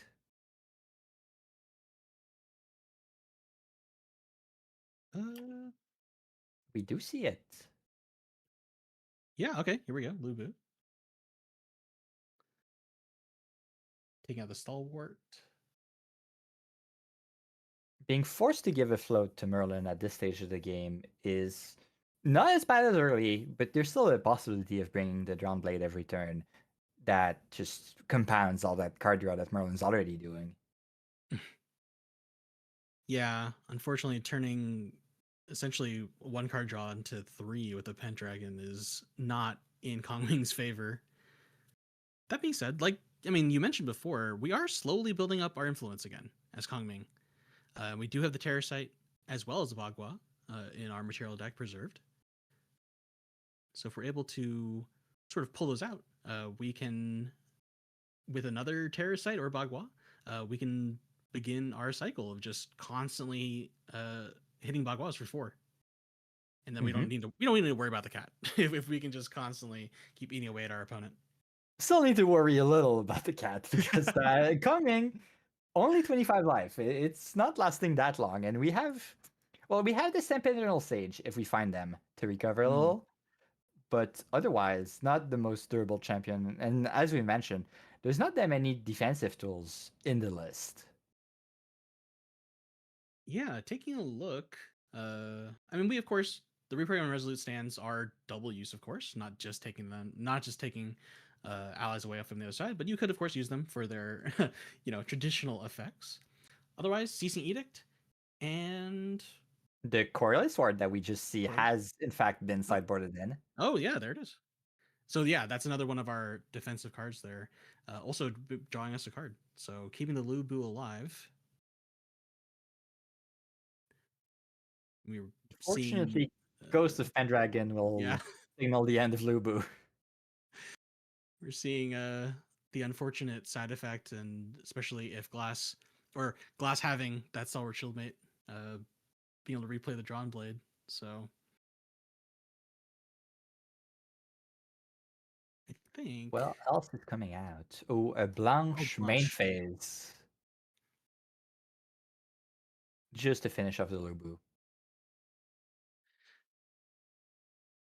So in a way, Bagua is a good answer to Blanche, but it's still a lot of value when you really need at this stage to send all of them face if you want to have a chance at racing Merlin. yeah, it is. I think out of all the allies, that are sent just to finish off one extra point, that Blanche probably makes you think as Kongming. So 2, 3, we are at 8 influence though. We're back and we're getting that Bagua, it seems, from material, back from preserve.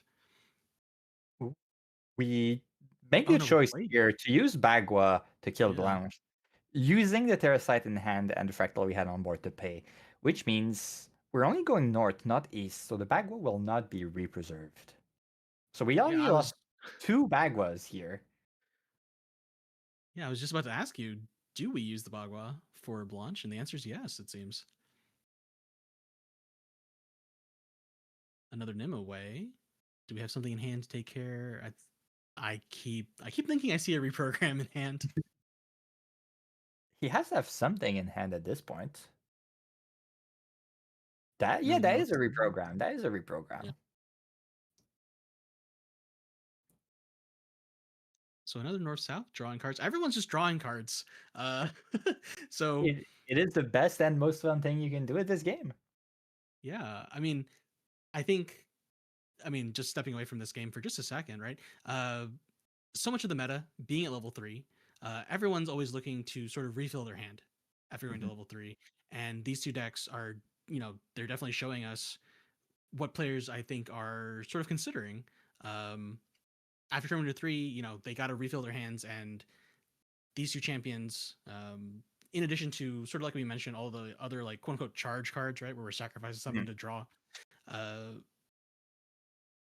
does that, in your opinion, um, like how does that sort of shake out for aggro decks now, where it's not too hard to go to level 3 and then also refill your entire hand? Well, it's a question of what you consider a healthy speed for the game, because obviously the goal of the aggro deck is to say the greedier you get, the more I punish you, right? The more card draw you run, the less interaction you have. So I can probably kill you before you get to the point where that value is worth it. Does that mean that to be good enough, aggro needs to be fast enough that becomes unfun? That's a bit subjective. Obviously, I'm a control player. I will always say that aggro maybe is a little too fast for my taste. Yeah, that's very fair. Oh, But okay. for Yeah, now, the meta is saying that maybe aggro is not good enough. And we see those two flared iridescents. yeah, as well as a sudden steal previously. So going 24, and this flared iridescence might finish the game. Yep. Yeah, that is the concession. The safeguard amulet is not that useful because then you'll just cast the other one in response, and that is lethal anyway. Yeah, unfortunately, in that hand, looks like two Terrasites. Not too much to save yourself, especially both your Bagwas, one in Graveyard, one in Banishment. Just a Toad and a Hydro Guard Retainer. Yeah, Yeah, that unfortunately, that hand, kind of the not too great. problem that I outlined at the start. Nimue is a really strong card, especially in specific matchups. Like I said, the whole deck is essentially built around beating Seiryu. Mm. The problem is in some other matchups, that whole package is so much of your deck that you don't necessarily have the right tools to deal with some things. And the new A package is maybe not the best into Merlin as we've seen now. Yeah, so, taking a look at their sideboards, would you have kind of basically like replaced a lot of the Nimue package with some of these cards? So we did see Corollaris Word come in, but I mean, for example, would you put in that Fourth Sage in exchange for a Nimue? I'm not sure you can remove the Nimue, right? It's such a big part of your deck. All your float essentially, as we mentioned, like every level 3 deck has the good cards, and you have the thing that makes you able to get to level 3 in a reasonable time frame, right? You Mhm. got some card advantage from floating, from card neutral plays like Fluffy Shopkeep, like Mnemonic Charm that I like running in my Oh common yeah, decks. yeah. So if you remove the Nimue from the deck, you end up with a lot of essentially very bad floating memory cards. So you can't really remove her. It's still the only answer you have in your deck for allies. Hmm. Yeah, I mean, makes a lot of sense to me. Uh, perhaps, I guess, arguably looking at the list now, perhaps we would be more likely to take out our Shangzheng, Fierce Princess, because sort of we're not really necessarily chipping Yeah, in that two also damage every time. true. We didn't even see it, but yeah. Yeah. Um, Otherwise, Flare Iridescence coming into mhm. play at the very end there for Yeah, Merlin. it's a very good card. It's just the eternal question of, in a way, Flitter Essence took the place of Ascension in the deck, right? That's kind of Yeah. the spot it took. And that's always the question that Merlin has had. How many Crux cards do you run, right? Because obviously they're all very good, as pretty much everyone knows. Ghost of Fendragon and Ascension, No, and no, no. Crux is that's not fine. in We've question. Yeah, we've all Crux is talked about it before. fine, but you have to be careful because if you run too many, well, you'll have too many bricky starting hands. Some people say, well, I'll put more Crux in and run maybe Fragmented Spirit instead of the basic one. And some people say I'll just go very lean on the Crux package and just rush to get there and try to find them and put more cycling in the deck. So it's a very different deck building than say Rai, who just runs what 30 something arcane. Yeah, there's no consideration, right? They're just like, here's every arcane card. I'll just banish them, no worries. Uh, a lot of times, I think what's funny sometimes is, people banish arcane cards, and if they're not used to seeing a ride deck, they're just like, what does that do? It's like, don't even worry about it. That's just arcane. Like, just Yeah. let it be in the banish. It'll be fine. And yeah, looking at Glass's deck, we only see 7 Crux cards, right? 4 Ghosts and 3 Incarnate Yeah. Majesties. So pretty light on that. And I think, yeah, Flare Iridescence, like you said, taking the place of that 3 damage, and in fact being 4 damage. Being Whenever eight damage, kind well, of. yeah, You lose, yeah. you lose the extra Actually, utility of the sword, but it's just 8 damage, and that's a lot mm, of value to pass up. yeah. I wonder if, I mean, so we've already seen a decent amount of win, right? We see Tristan back, Mhm. or I mean, back. Does she ever really leave? But She never also, really left. yeah, win Stereo and such. Um, would you, you know, so Flare does more damage, but the Mhm. utility of potentially, your opponent here being water, or if your opponent's like Seri or whatever, drawing wind, them going down one, is that sort of worth it for Flare Iridescence to be the extra damage compared to perhaps drawing or taking away one of their tools? It's a very interesting decision, deck building decision to make, but It depends a bit the kind of game you want to play, how you build the whole deck. It's just the same question of do you want to play the control deck that can just have the better late game, or it's just the level 3 version of playing aggro, right? The best thing you could do to make sure that your opponent can't play the best game is to just kill them. So 8 Yeah. damage is a very good tool you can have. Yeah, that's true. And like you said, it's not Crux. It is, it doesn't have to be level 3 because it's exalted, but it's not Crux. So it's and you can easily ditch it in your first hand. You don't have to try to find a Crux site or something to pull back your value. Yeah, exactly. And that also is one of the little reasons that Varican is also making a comeback. Now Merlin has an extra reason to want to destroy Sensor Vessel Piece, right? To be able to ephemerate those iridescence. Yeah, the I think, oh yeah, a lot of times, being able to get that extra 4 damage back from the graveyard can make or break the game. Especially because it's so cheap, fundamentally, right? It's just two. Very, very cheap. So big thing there. All right. So I mean that was a fun set of games. We did see Merlin Very, very take it fun. 2-0, but the dream lives on. All Water, Kongming, Terra players keep playing. It'll be good at some point. You just you always look at everything. The Kongming deck building thread is very alive, and everyone's trying different thing. All the tarot cards that no one plays ever, people have tried them. I have probably decided that they're good, not good enough. But like Invigoration that gives level buff counters to an ally, someone is vouching for it. I've almost considered Planner Abyss, the big wipe everything, deal 10 to the enemy champion, just as maybe another possible answer to Seiryu, just because I personally don't like the Nimue package. Mm. Yeah, I think in the hearts of all Terra players, there's a person who wants to say something like, "Oh, it's an 8/8," and I'll just swing in. Yeah, Also, I, perhaps there will be a card in RDO. Even if the ultimate deals with that sort of thing, we might see something really quite cool pop out of yeah. Well, we've Kongming. already seen the AMB altar cards, and there's the banquet that was spoiled. The recover 5, preserve, and if it's in Oh, your material deck at recollection, you recover 1.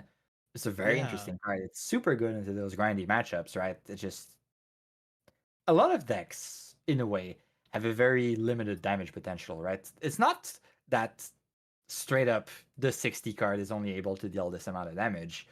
But at some point, they just run out of gas and they can't go past the defensive tools that Kongming is able to put out. So if you're able to recover past that amount of damage, you're safe. So Banquet can be very good for that. yeah. I think that will be a very interesting card. Uh, Probably personally frustrating when I see someone play it. I'm gonna be like, "Oh, it's Luxem all over again. Please just Yeah, stop playing the yeah. game, dude." Guess That's what? I also play Luxem. No, see, that's the thing. Like many of my cherished opponents at locals, the only thing I can really ask you to do is just give up. Just let me have it, because Yeah, otherwise yeah. I'm not winning it. All right. Cool. So we have a little bit of time before the last round, but it looks like it's shaping up to be very interesting based on what we're seeing here. I don't want to give any spoilers just in case it's not. No promises. Either way, that'll be a good game. So we're gonna go ahead and throw to a break here, and both of us will be back pretty soon. Yeah. Enjoy your break, everyone. Remember all the good things to do in that break time. Stay hydrated, go to the bathroom, and be right back because those games will be very fun.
Welcome back, everyone.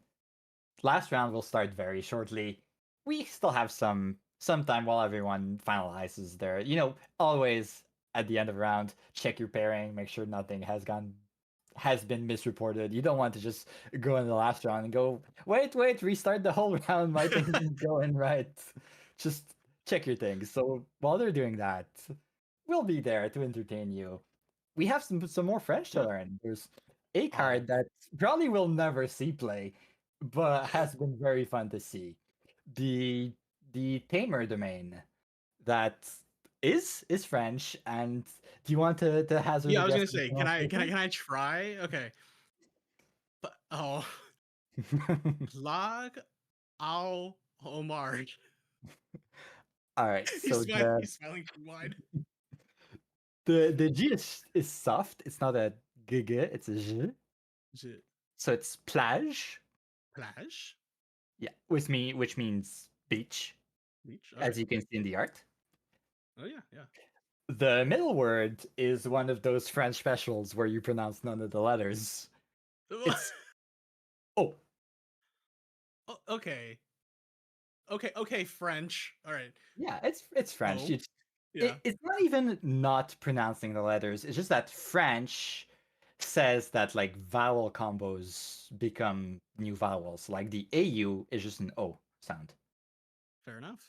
The X is there for like grammar. It's just a plural marker. So Yeah, don't it's bother for about fun. that. Yeah, it's for fun. And then the last one, Omar. Omar.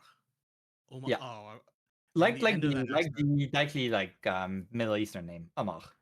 Omar. Oh wait. Okay. And that means That means lobster. lobster. So I the guess card is lobster beef. lobster beach. Well, is it beach of the lobsters?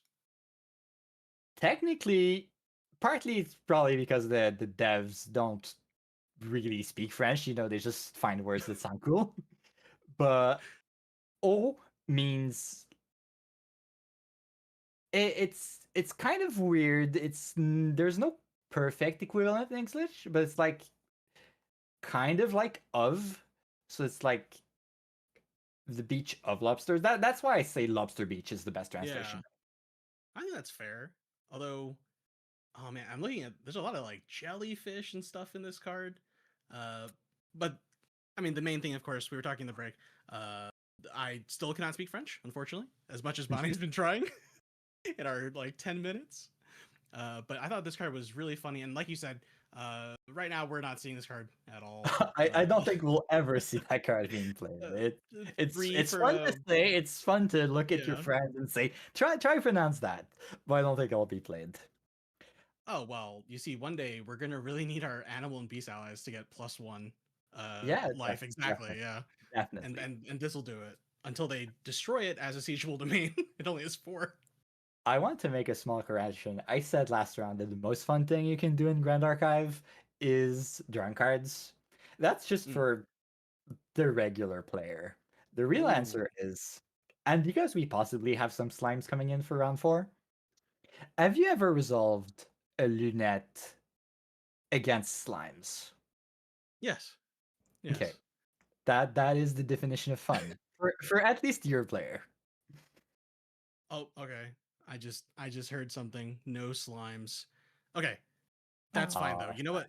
Actually, real quick, just because it's fun and we are on slimes, fire slimes. I think everyone who's on slimes right now is playing fire slimes. We've seen the sort of no one's really playing norm slimes right now, but I think fire slime package is it's pretty fun, pretty interesting. Let me take a look. I don't remember what new cards though are coming in. are they running any new cards? Yeah, I don't think so. Not for many fire I slimes think it's I've. just right. There's nothing new in Fire that really helps the Fire Slime decks. Well, you can Yeah. still play stuff. You got the Infernal Vessel as a sideboard deck card.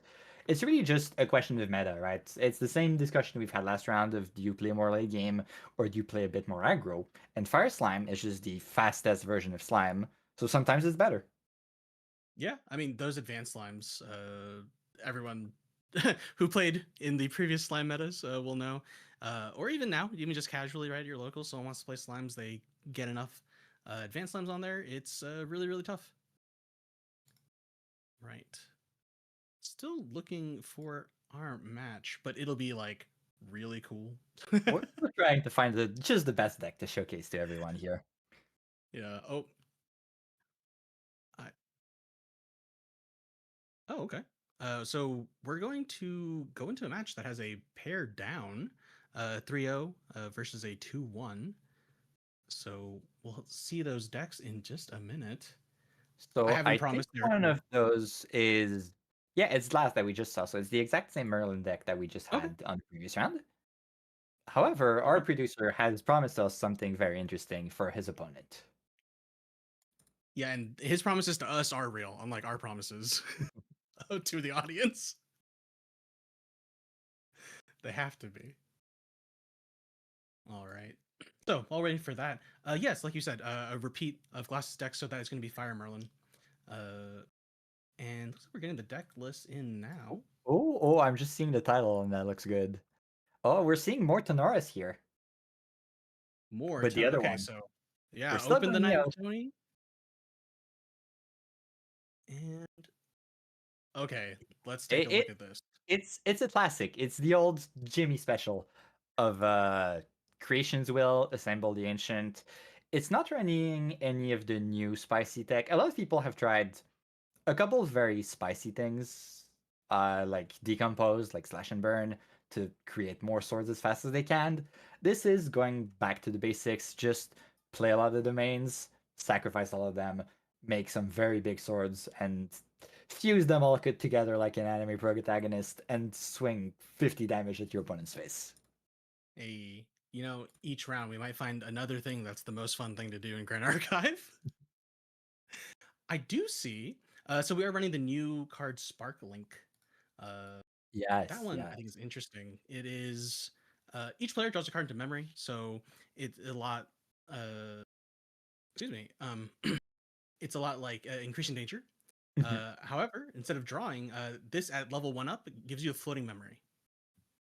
Yeah, it's an interesting side grade, right? In Fire, you could say it's better because it's a good creative shock target, but there's no creative shock in the list, which is interesting by Mm, itself. No, hold on. I am seeing 4 creative shock in Oh, there. am I? Oh, okay, So no, yeah, okay, no. yeah, Sometimes mandatory relief. Omnidex shows you deck lists in a weird format, right? Like usually they go like norm and then element and then advanced, but sometimes it's all jumbled up. So Yeah, actually, I'm seeing here this one's kind of a weird jumble, which is fine. We just gotta read, which I know it's is, of course, more a work for difficult them. skill. Yeah, as TCG players, it's a Yeah. difficult skill. I do hope you bear with us. uh, okay, Do we yeah. have So anything last else last new in game. there? I'm just looking if there's anything other that's new in there. Obviously, there's the Mad Tea Party. You're running domains, might as well run it. It's such a good Yep, card. We do one have of the them. Chamber of only one Tea Party, but because we have the Chamber of Reflections to go and fetch it. Yeah, we are a Looking Glass deck. So we're also running 3 Reckoning's Wake in there, alongside our 3 Chamber of Reflections. Uh, grabbing whatever we need. Uh, And we navigate the street. So there's a lot of oh yeah, idle thoughts look alike as floating memory in the deck. we also have 1 Varrook Smoldering Spire there. Yeah, So that's also very good with Chamber of Reflection. You can wait for your opponent to, instead of finding fast speed damage to block the crystallized destiny from your opponent, you can just keep your Chamber of Reflection on board, and when they do play the crystallized destiny, you go and get that Varric out onto the field. yeah, that's I think with this deck not necessarily being super popular, people might not be sort of thinking about that possibility. Uh, let's see. We're also, yeah, we're very domain heavy in general. We have an Oasis trading post, which I think we Mhm. haven't seen for a very long time, at least Yeah. personally. I remember when Luxem played that as a way of putting cards down. Yeah, I mean, here we could also get more automatons. So because our Mhm, mhm. Toneris creations will, so that extra token as well as itself being a domain. And okay, Chamber Reflection's already out. If you're Glass, you're probably looking, going, okay, I have an idea of what your deck is going to be. It's always funny to try and go see if your opponent was previously on stream and try to look at the deck. Well, and here we are fragmented. Uh, so I think just definitely trying to make sure that we don't have, all four Assembly Ancients in our first hand or something like that. And there's no huge problem. We have to get to 3, so we're gonna get that card extra. Wayfinder's Map, so a classic card that we see in any domain deck. Yeah, quite powerful. Not the card you see played most often. And it's always funny to me that that's a ranger card when the only domain deck is Guardian. Yeah, now that you say that, I've never seen a ranger play this card. Oh man, am I missing something? Should No, rangers be playing this card? there's even some domains with ranger class bonus on them, like the what's it called, reconnaissance field in water. Yeah, I feel a design idea that they abandoned very fast. yeah. I think especially some other ranger domains, unfortunately, didn't really come out all that strong. That being said, we have the Gloomspire Black Market from the SP. Looks really Mhm. cool, Diana, on there. So just here to reflow our influence Yeah, and against and add another Merlin, domain. you're definitely not scared of making them draw a card. Yeah, so I mean, we've seen this domain game plan quite a bit, but if you're the Merlin player, uh, what's your? I mean, is there any change basically to the Merlin game plan when you see that your opponent is just domain heavy?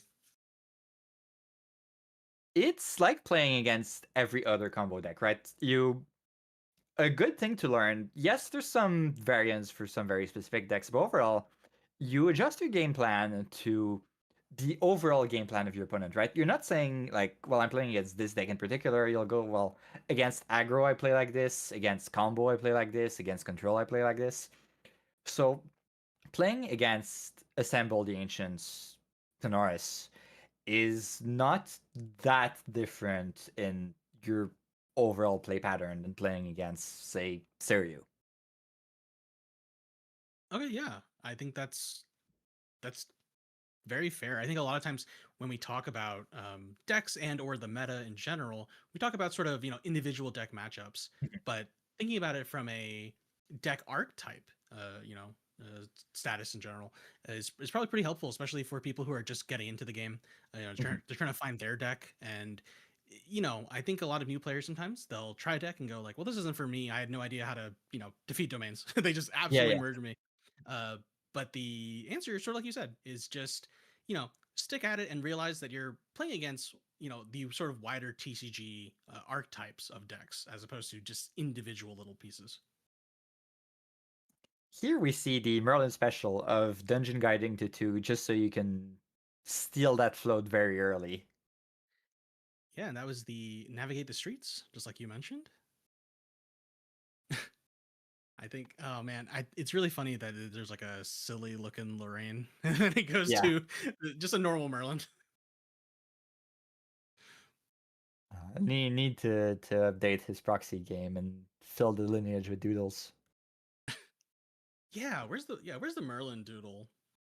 Uh, sure, okay. So we're already putting a decent amount of damage here. I think. Let's see. Are there are there any allies? For Tony, I see Not a lot. We clumsy. got, I see clumsy yeah, artist. clumsy, hasty, dungeon guide, but nothing that really affects the board, right? That's Yeah. not the kind of game that you're trying to play here. Which also mean usually we see level 2 Tony being the big tax in those decks, being the useless level. Assemble the Ancient Combo Tony does not care in any way about their level 1. We do see an assembled ancient already in banishment as well. So the Eternal Eternal Kingdom. So Kingdom, yeah, we could lots of see value. reciprocity here. And that's, wait, what is that called? The 3 cost Hub of The Innovation. hub innovation. Yeah. Yeah, It's a card neutral play, but it's an extra domain, so at some point it will give you some value. And we choose not to activate the Gloamspire, so I'm not drawing a card, but the Merlin went very low for all of that. So deciding to both stay low instead of both going back high. Yeah, probably probably a good point. It's probably good to keep your opponent kind of low, especially as they seem to be intent as Merlin, just constantly eating away at the graveyards there. Mhm. So if But they're here we content to do split that, instead, which is also mhm. interesting. We're prioritizing the damage that we can do with the sword instead of saying, well, don't try to play a float because, well, to be fair, they're hands down, right? So they can't like play a fast speed float. Yeah, that's fair. Just getting in the damage, and I mean, uh, Tony already at 13, so it's Lining definitely up not very fast. nothing. There's a reason why everyone is scared of Cheshire Cat. Losing that dungeon guide for 2, I wonder. So dungeon guide and creative shock leaving actually. Mhm. Uh, With only 3 influence, there's no dungeon guide coming out this turn. Let's see. Draw a card from the map. Well, we also have all the domains being reservable that can help pay Oh, with for that dungeon guide. that's true. The Eternal Kingdom. So 4 influence, but with 4 reservables. So maybe we could see a dungeon guide here.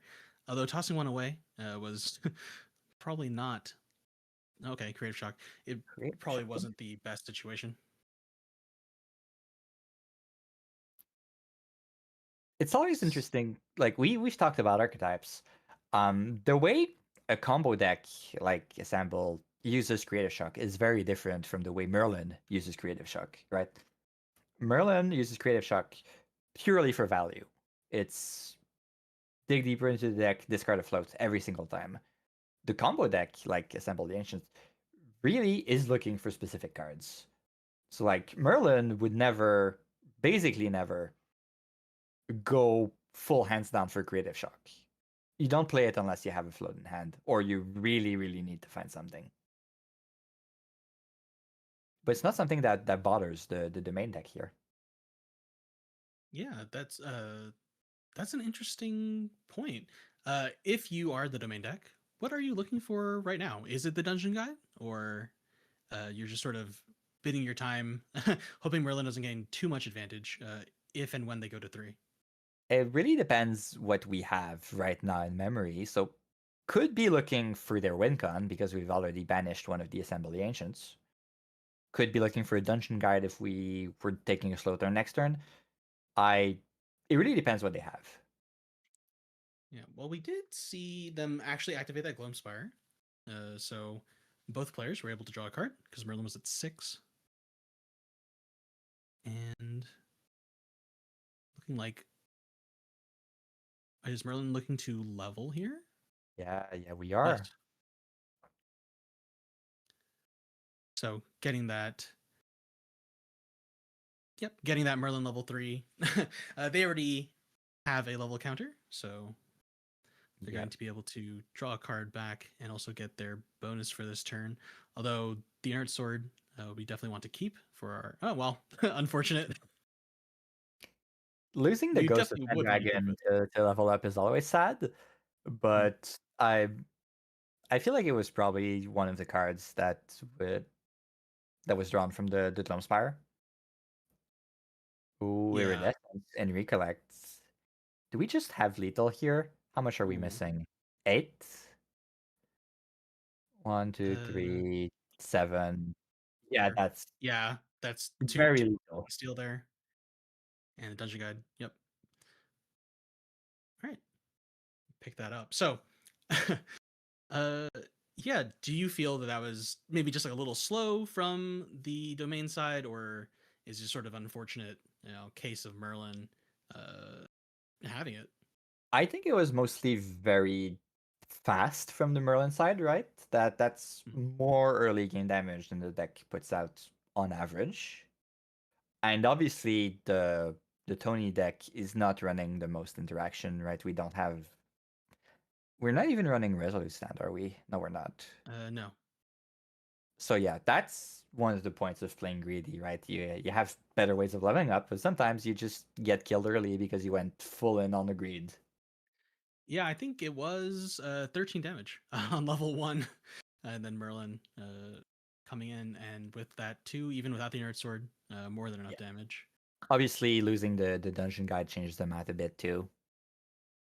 Yes, for sure. Yeah, not being able to actually dungeon guide on that turn after losing one, going to 2, and apparently not finding it. So, looking at sideboards, we do have Resolute Sands in the sideboard Very for important. Tony.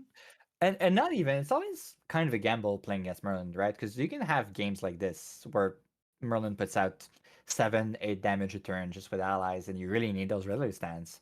And then sometimes she'll just level up with a float and not play an ally until Ghost of Pendragon.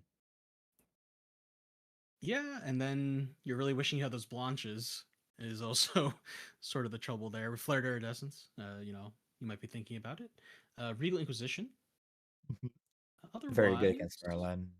I don't think Devastating Blow is that useful in the matchup no. because when you'll be swinging, you prefer to have a way around the Majestic Spirit compared to a way of just killing it. Yeah, that's so we have smoke bombs once to get around it. But what It's else does all this you deck need, have really. for spirit? Blade of Just the one hit. Creation Cleave is enough, Oh yeah, right? Why deal with the Majestic Spirit when you can really just go around it on every side? true. And I think you're right. Right, smoke bombs. I kind of forgotten that we're creation's will, not Yep, Genesis yep. Aegis. We're going Uh, for the combo, and yeah, even if Majestic Spirit has the damage, well, I'm swinging for 50. yeah. I mean, what's the problem there? Half damage? No one cares. Just have more swords. Merlin, meanwhile, Crystallized Destiny is good. The Protect at all costs that we dismissed in the other game might be very useful here.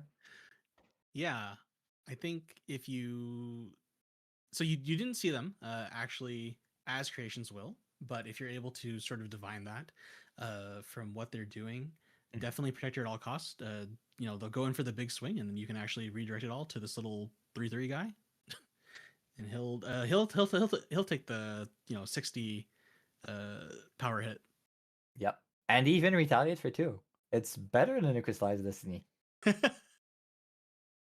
Oh man, what an ending if you tried to swing in for 60 and then they go, I'm gonna retaliate for this little bit of damage, and that's just all that's needed.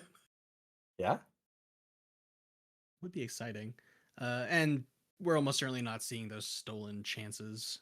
Uh, Resolute stand though, I don't, I don't think so.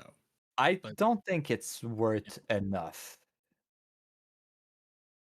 yeah, Especially since the deck, some version early, I think, were running. No, no, no, they weren't. What am I saying? No, I was trying to say maybe running flames, but no, they weren't. That's warrior assassin blood bonus. turning back to the game, our fluffy. So we have our majestic, and we talked about this last game. Yeah, so we're seeing seeking out instead. Uh, Yeah, Perhaps from the previous match, we're like, hey, well, what if Cheshire Cat? We get that extra one with the Sword yeah, of Shadows. and yeah, we're not facing anything from the Tanaris side until level 3, so that Fluffy is free to just chip in a little damage for a while. I think there's also a calculation where there are currently no domains out. Yeah, that does slow down a little the deck. Well, there we go. We see the Eternal Kingdom. That's a pretty good first domain. Yeah, we just need one more. We can bring our reciprocity and deal with that potential upkeep. Uh, I think they might have forgotten to mark the damage because that Fluffy definitely rested, and I don't see any other thing he could have done except go phase. yes. Yeah, I think they did. Okay. Okay, we're marking the damage here. and level. So there was a limo guide pitched by Creative Shock. So this is basically free. Just grabbing that back. And yeah, like you said, if there's nothing else on this side of the board, we can just keep chipping in with these 1-2 damage. We'll see whether or not Glass decides to go in with the inert sword like last time. Just really pushing that Tony as quickly as possible. Creative Shock. I see another Dungeon Guide in hand. I feel like this one will be used to go to 3 and not 2, because there's currently no float in the graveyard. Discard a Oh, Gentle Respite. yeah, we do. We got one now. Although, ideally, we're, eating our opponents. Let's see. Is this dungeon yet? That's on Make Oh, no. Duality. Interesting. Uh, yeah, on Make Duality, one of those new quote unquote charge cards that we were talking about, we get to uh, use up our Divine Relic in exchange for 2 cards. Pretty much only played with a Looking Glass. Still pretty good. I wonder, does that sort of signal, if you're the opponent, does that sort of signal that there's no Pent-Dragons in hand? Could be. Could just signal that there's really no good way of leveling up, maybe. To be fair, with that amount of cards, it's probably not a problem. Yeah. Oh, what is that? Is that 10 influence? Yeah, 3. that is 10. Yeah. That being said, with the Eternal Kingdom out on the other side, that influence is also growing, especially with our Mad Tea Party. So another domain. So not only do we get the Mad Tea Party counter started here, but we also get an extra influence with it being reservable. 5 damage in. So we'll see whether that Mad Tea Party is able to make up the difference. And we also have our Wayfinders map out yet again. Hard leveling to 2 from Merlin. Well, not hard, right? We did have the Gentle Respite. Is there any benefit, or do you think there's a bigger benefit if we actually did hard level and we instead decided to use that gentle respite for the level counter? It usually it's the kind of play that you do if your whole hand is full of nothing and you want to dig one deeper, right? It's trading one of your card in hand for a future card. And given that we have 9 cards in hand now, I think the odds are good that he has something good in there. So using it as float is probably better. Fair enough. And yeah, we do see that dungeon guide to 3 for Merlin. Okay, here's our ghost. Ghost of Pendragon, yeah. Hmm. Honestly, it's Interesting. not looking very good for Tanaris. Um, Sometimes you can really go out of nowhere because we saw to not a lot of value last game the Sanctum of Esoteric Truth that says that when you level up, you put 2 cards from your memory at the bottom of your deck and you draw 2 new cards. Mhm. And I've seen that used with dungeon guides to do some very explosive turns where you've played more cards in a turn than your opponent was expecting. But we really too low influence here to do that. So it's not like we're going to be one-shotting out of nowhere this turn here. Even then, we keep the fluffy shove keep up, just in case. Yeah, this is definitely not the situation you want to find yourself in as Tony. Uh, that big turn and then the Pendragon coming out, and there doesn't really need to be any more allies, right? Your Mad Tea Party is going to get the 1, and then that's sort of it. Losing DG here, Ooh. and And Gentle, which was also kind of a +1, because we are yeah, very low. It's really not looking that great. top C. Up C. Yeah, yeah. Oh boy. Manage the So, float, discard a card. yep. This is the second Topsy. Actually, interestingly, yeah, this is the second Topsy I think we've seen all stream, but Yeah. both times to very good use. So it'll be very hard to come back here for Daenerys, I think. If I had to call it right now, I'm pretty sure Merlin's winning this.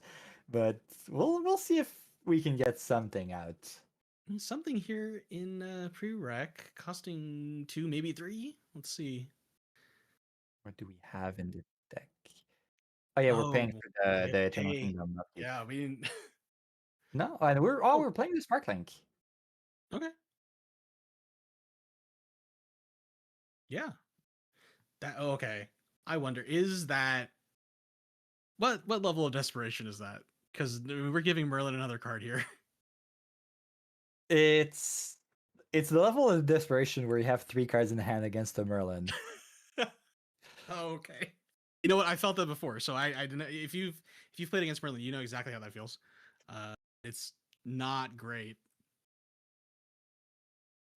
Tearfring just to make really sure that there's no shenanigans next turn. Yeah, your opponent on very low influence. Did we see 5 the on board. reciprocity come out? We did not see reciprocity come out yet, but reciprocity still costs a card, right? It's a 1 cost regalia, Yeah. even if you can get it in main phase. Oh, yeah, actually, you're right. Costing 1, but with Sparklink, giving us that floating at level 2, It's we might interesting, but it might have to use that flood just to level up. to level up. Yeah. Like, yeah, a sword is good. Is it better than getting your level 3 and 5 extra life? It's I feel like there's some good uses to reciprocity, both for the removing and upkeep, for the making tokens, for just having an extra weapon. But overall, it's just plus value, right? It's not really your main Mm. game plan. Yeah, and we're seeing from Glass a stalwart shieldmate, so now even the Fluffy is able to keep chipping in damage here.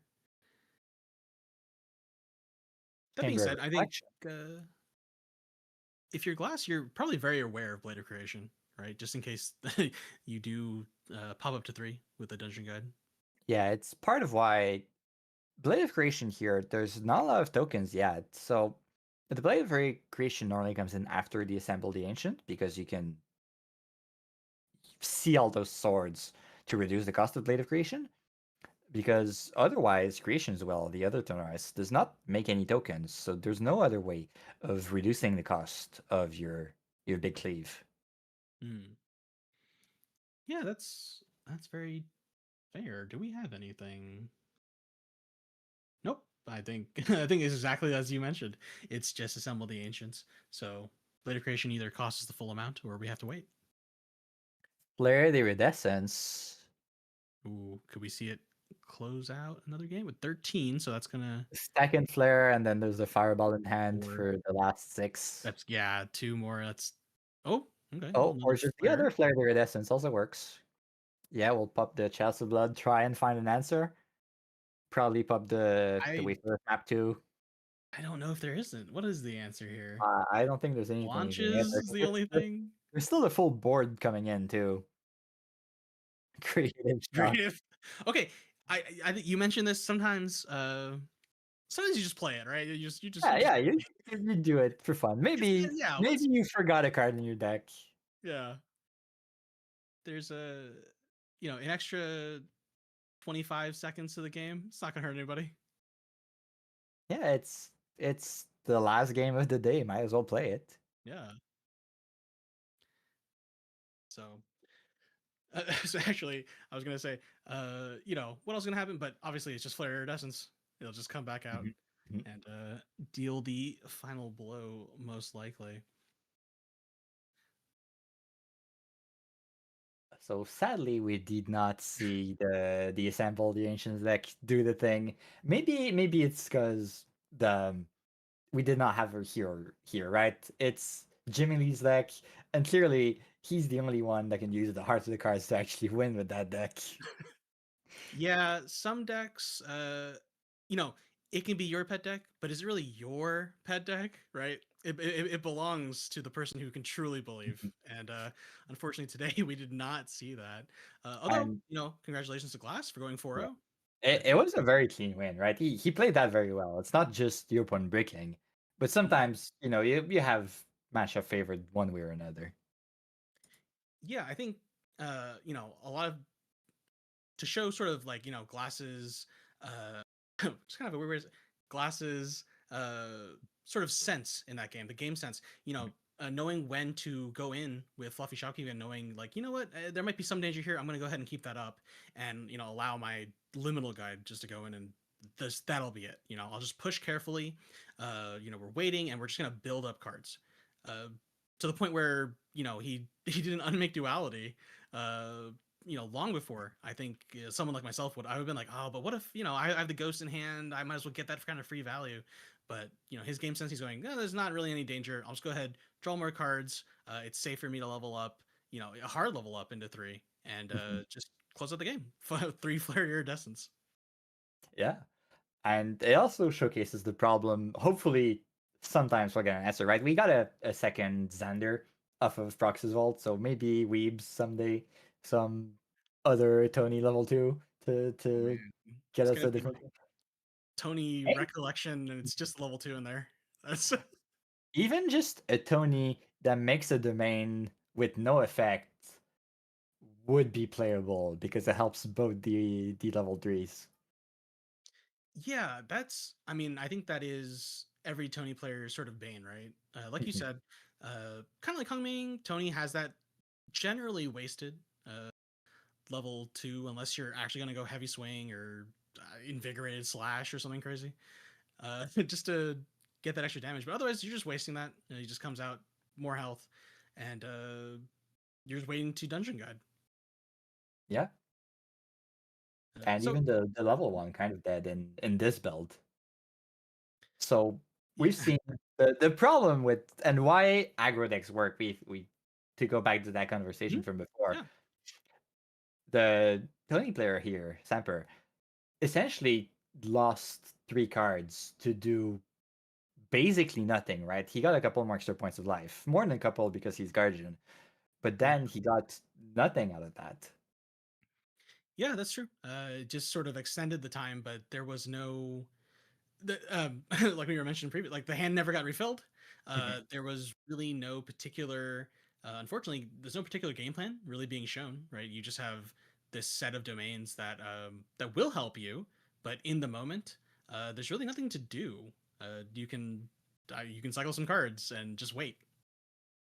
Yeah, it's believe us if you've never seen the deck, you can go find some old Oh VODs. They've been showcased. The deck when yeah. it works is really really cool. Even go back to the first nationals, the first NA nationals. Jimmy played the deck there, and some great games there on stream. If you want to go look at them, it's a great deck. Oh yeah. Hopefully, maybe some other week we'll see pop up for real. We need to hit up Jimmy and tell him to play the deck again. Yeah, it's like, hey Jimmy, you got to get back on the deck. People are losing faith. You've got to show them.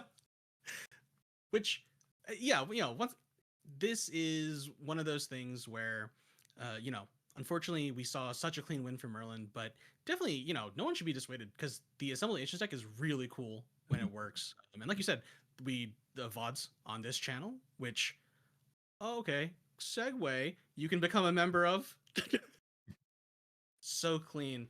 Uh, but yeah, when it works, people go, wow, that's really cool. I'm glad you hit me for 60. I will see you next week. Yeah, yeah. I definitely would have beaten a lot of the other decks that we've seen today, right?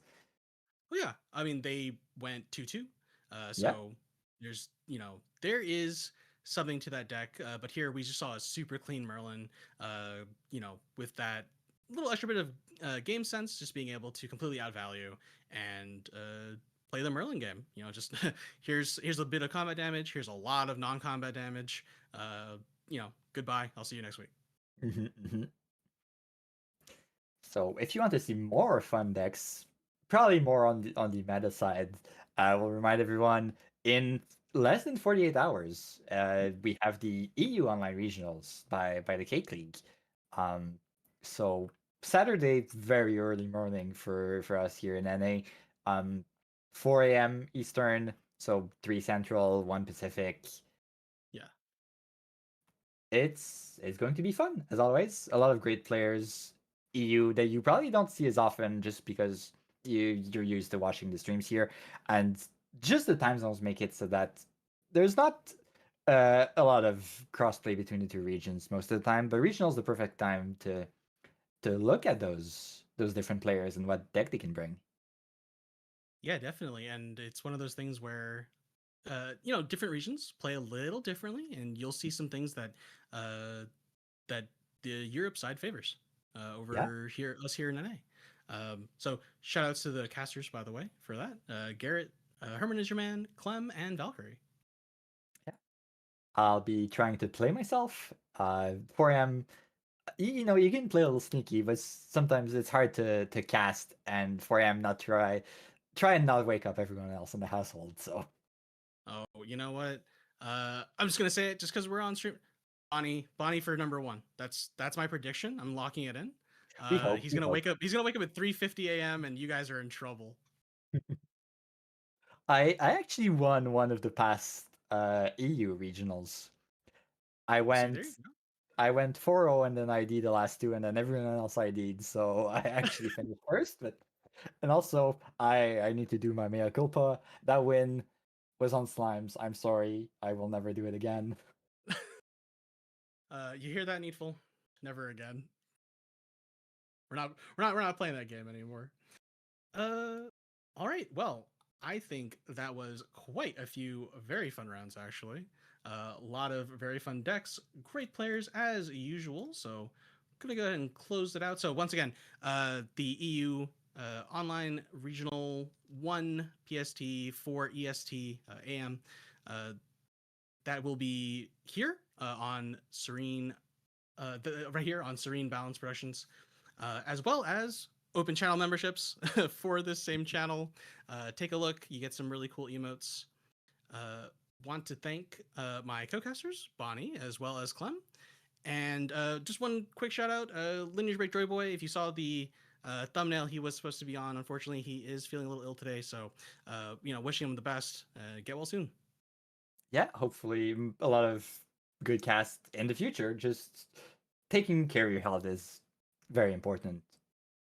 Yeah, for sure. All right. A final thank you, not only to our producer, but also, of course, our viewers and our players, without whom we would not be here. So, big thank you. And we'll see you uh, right here on this channel for the regional and next week for another weekly.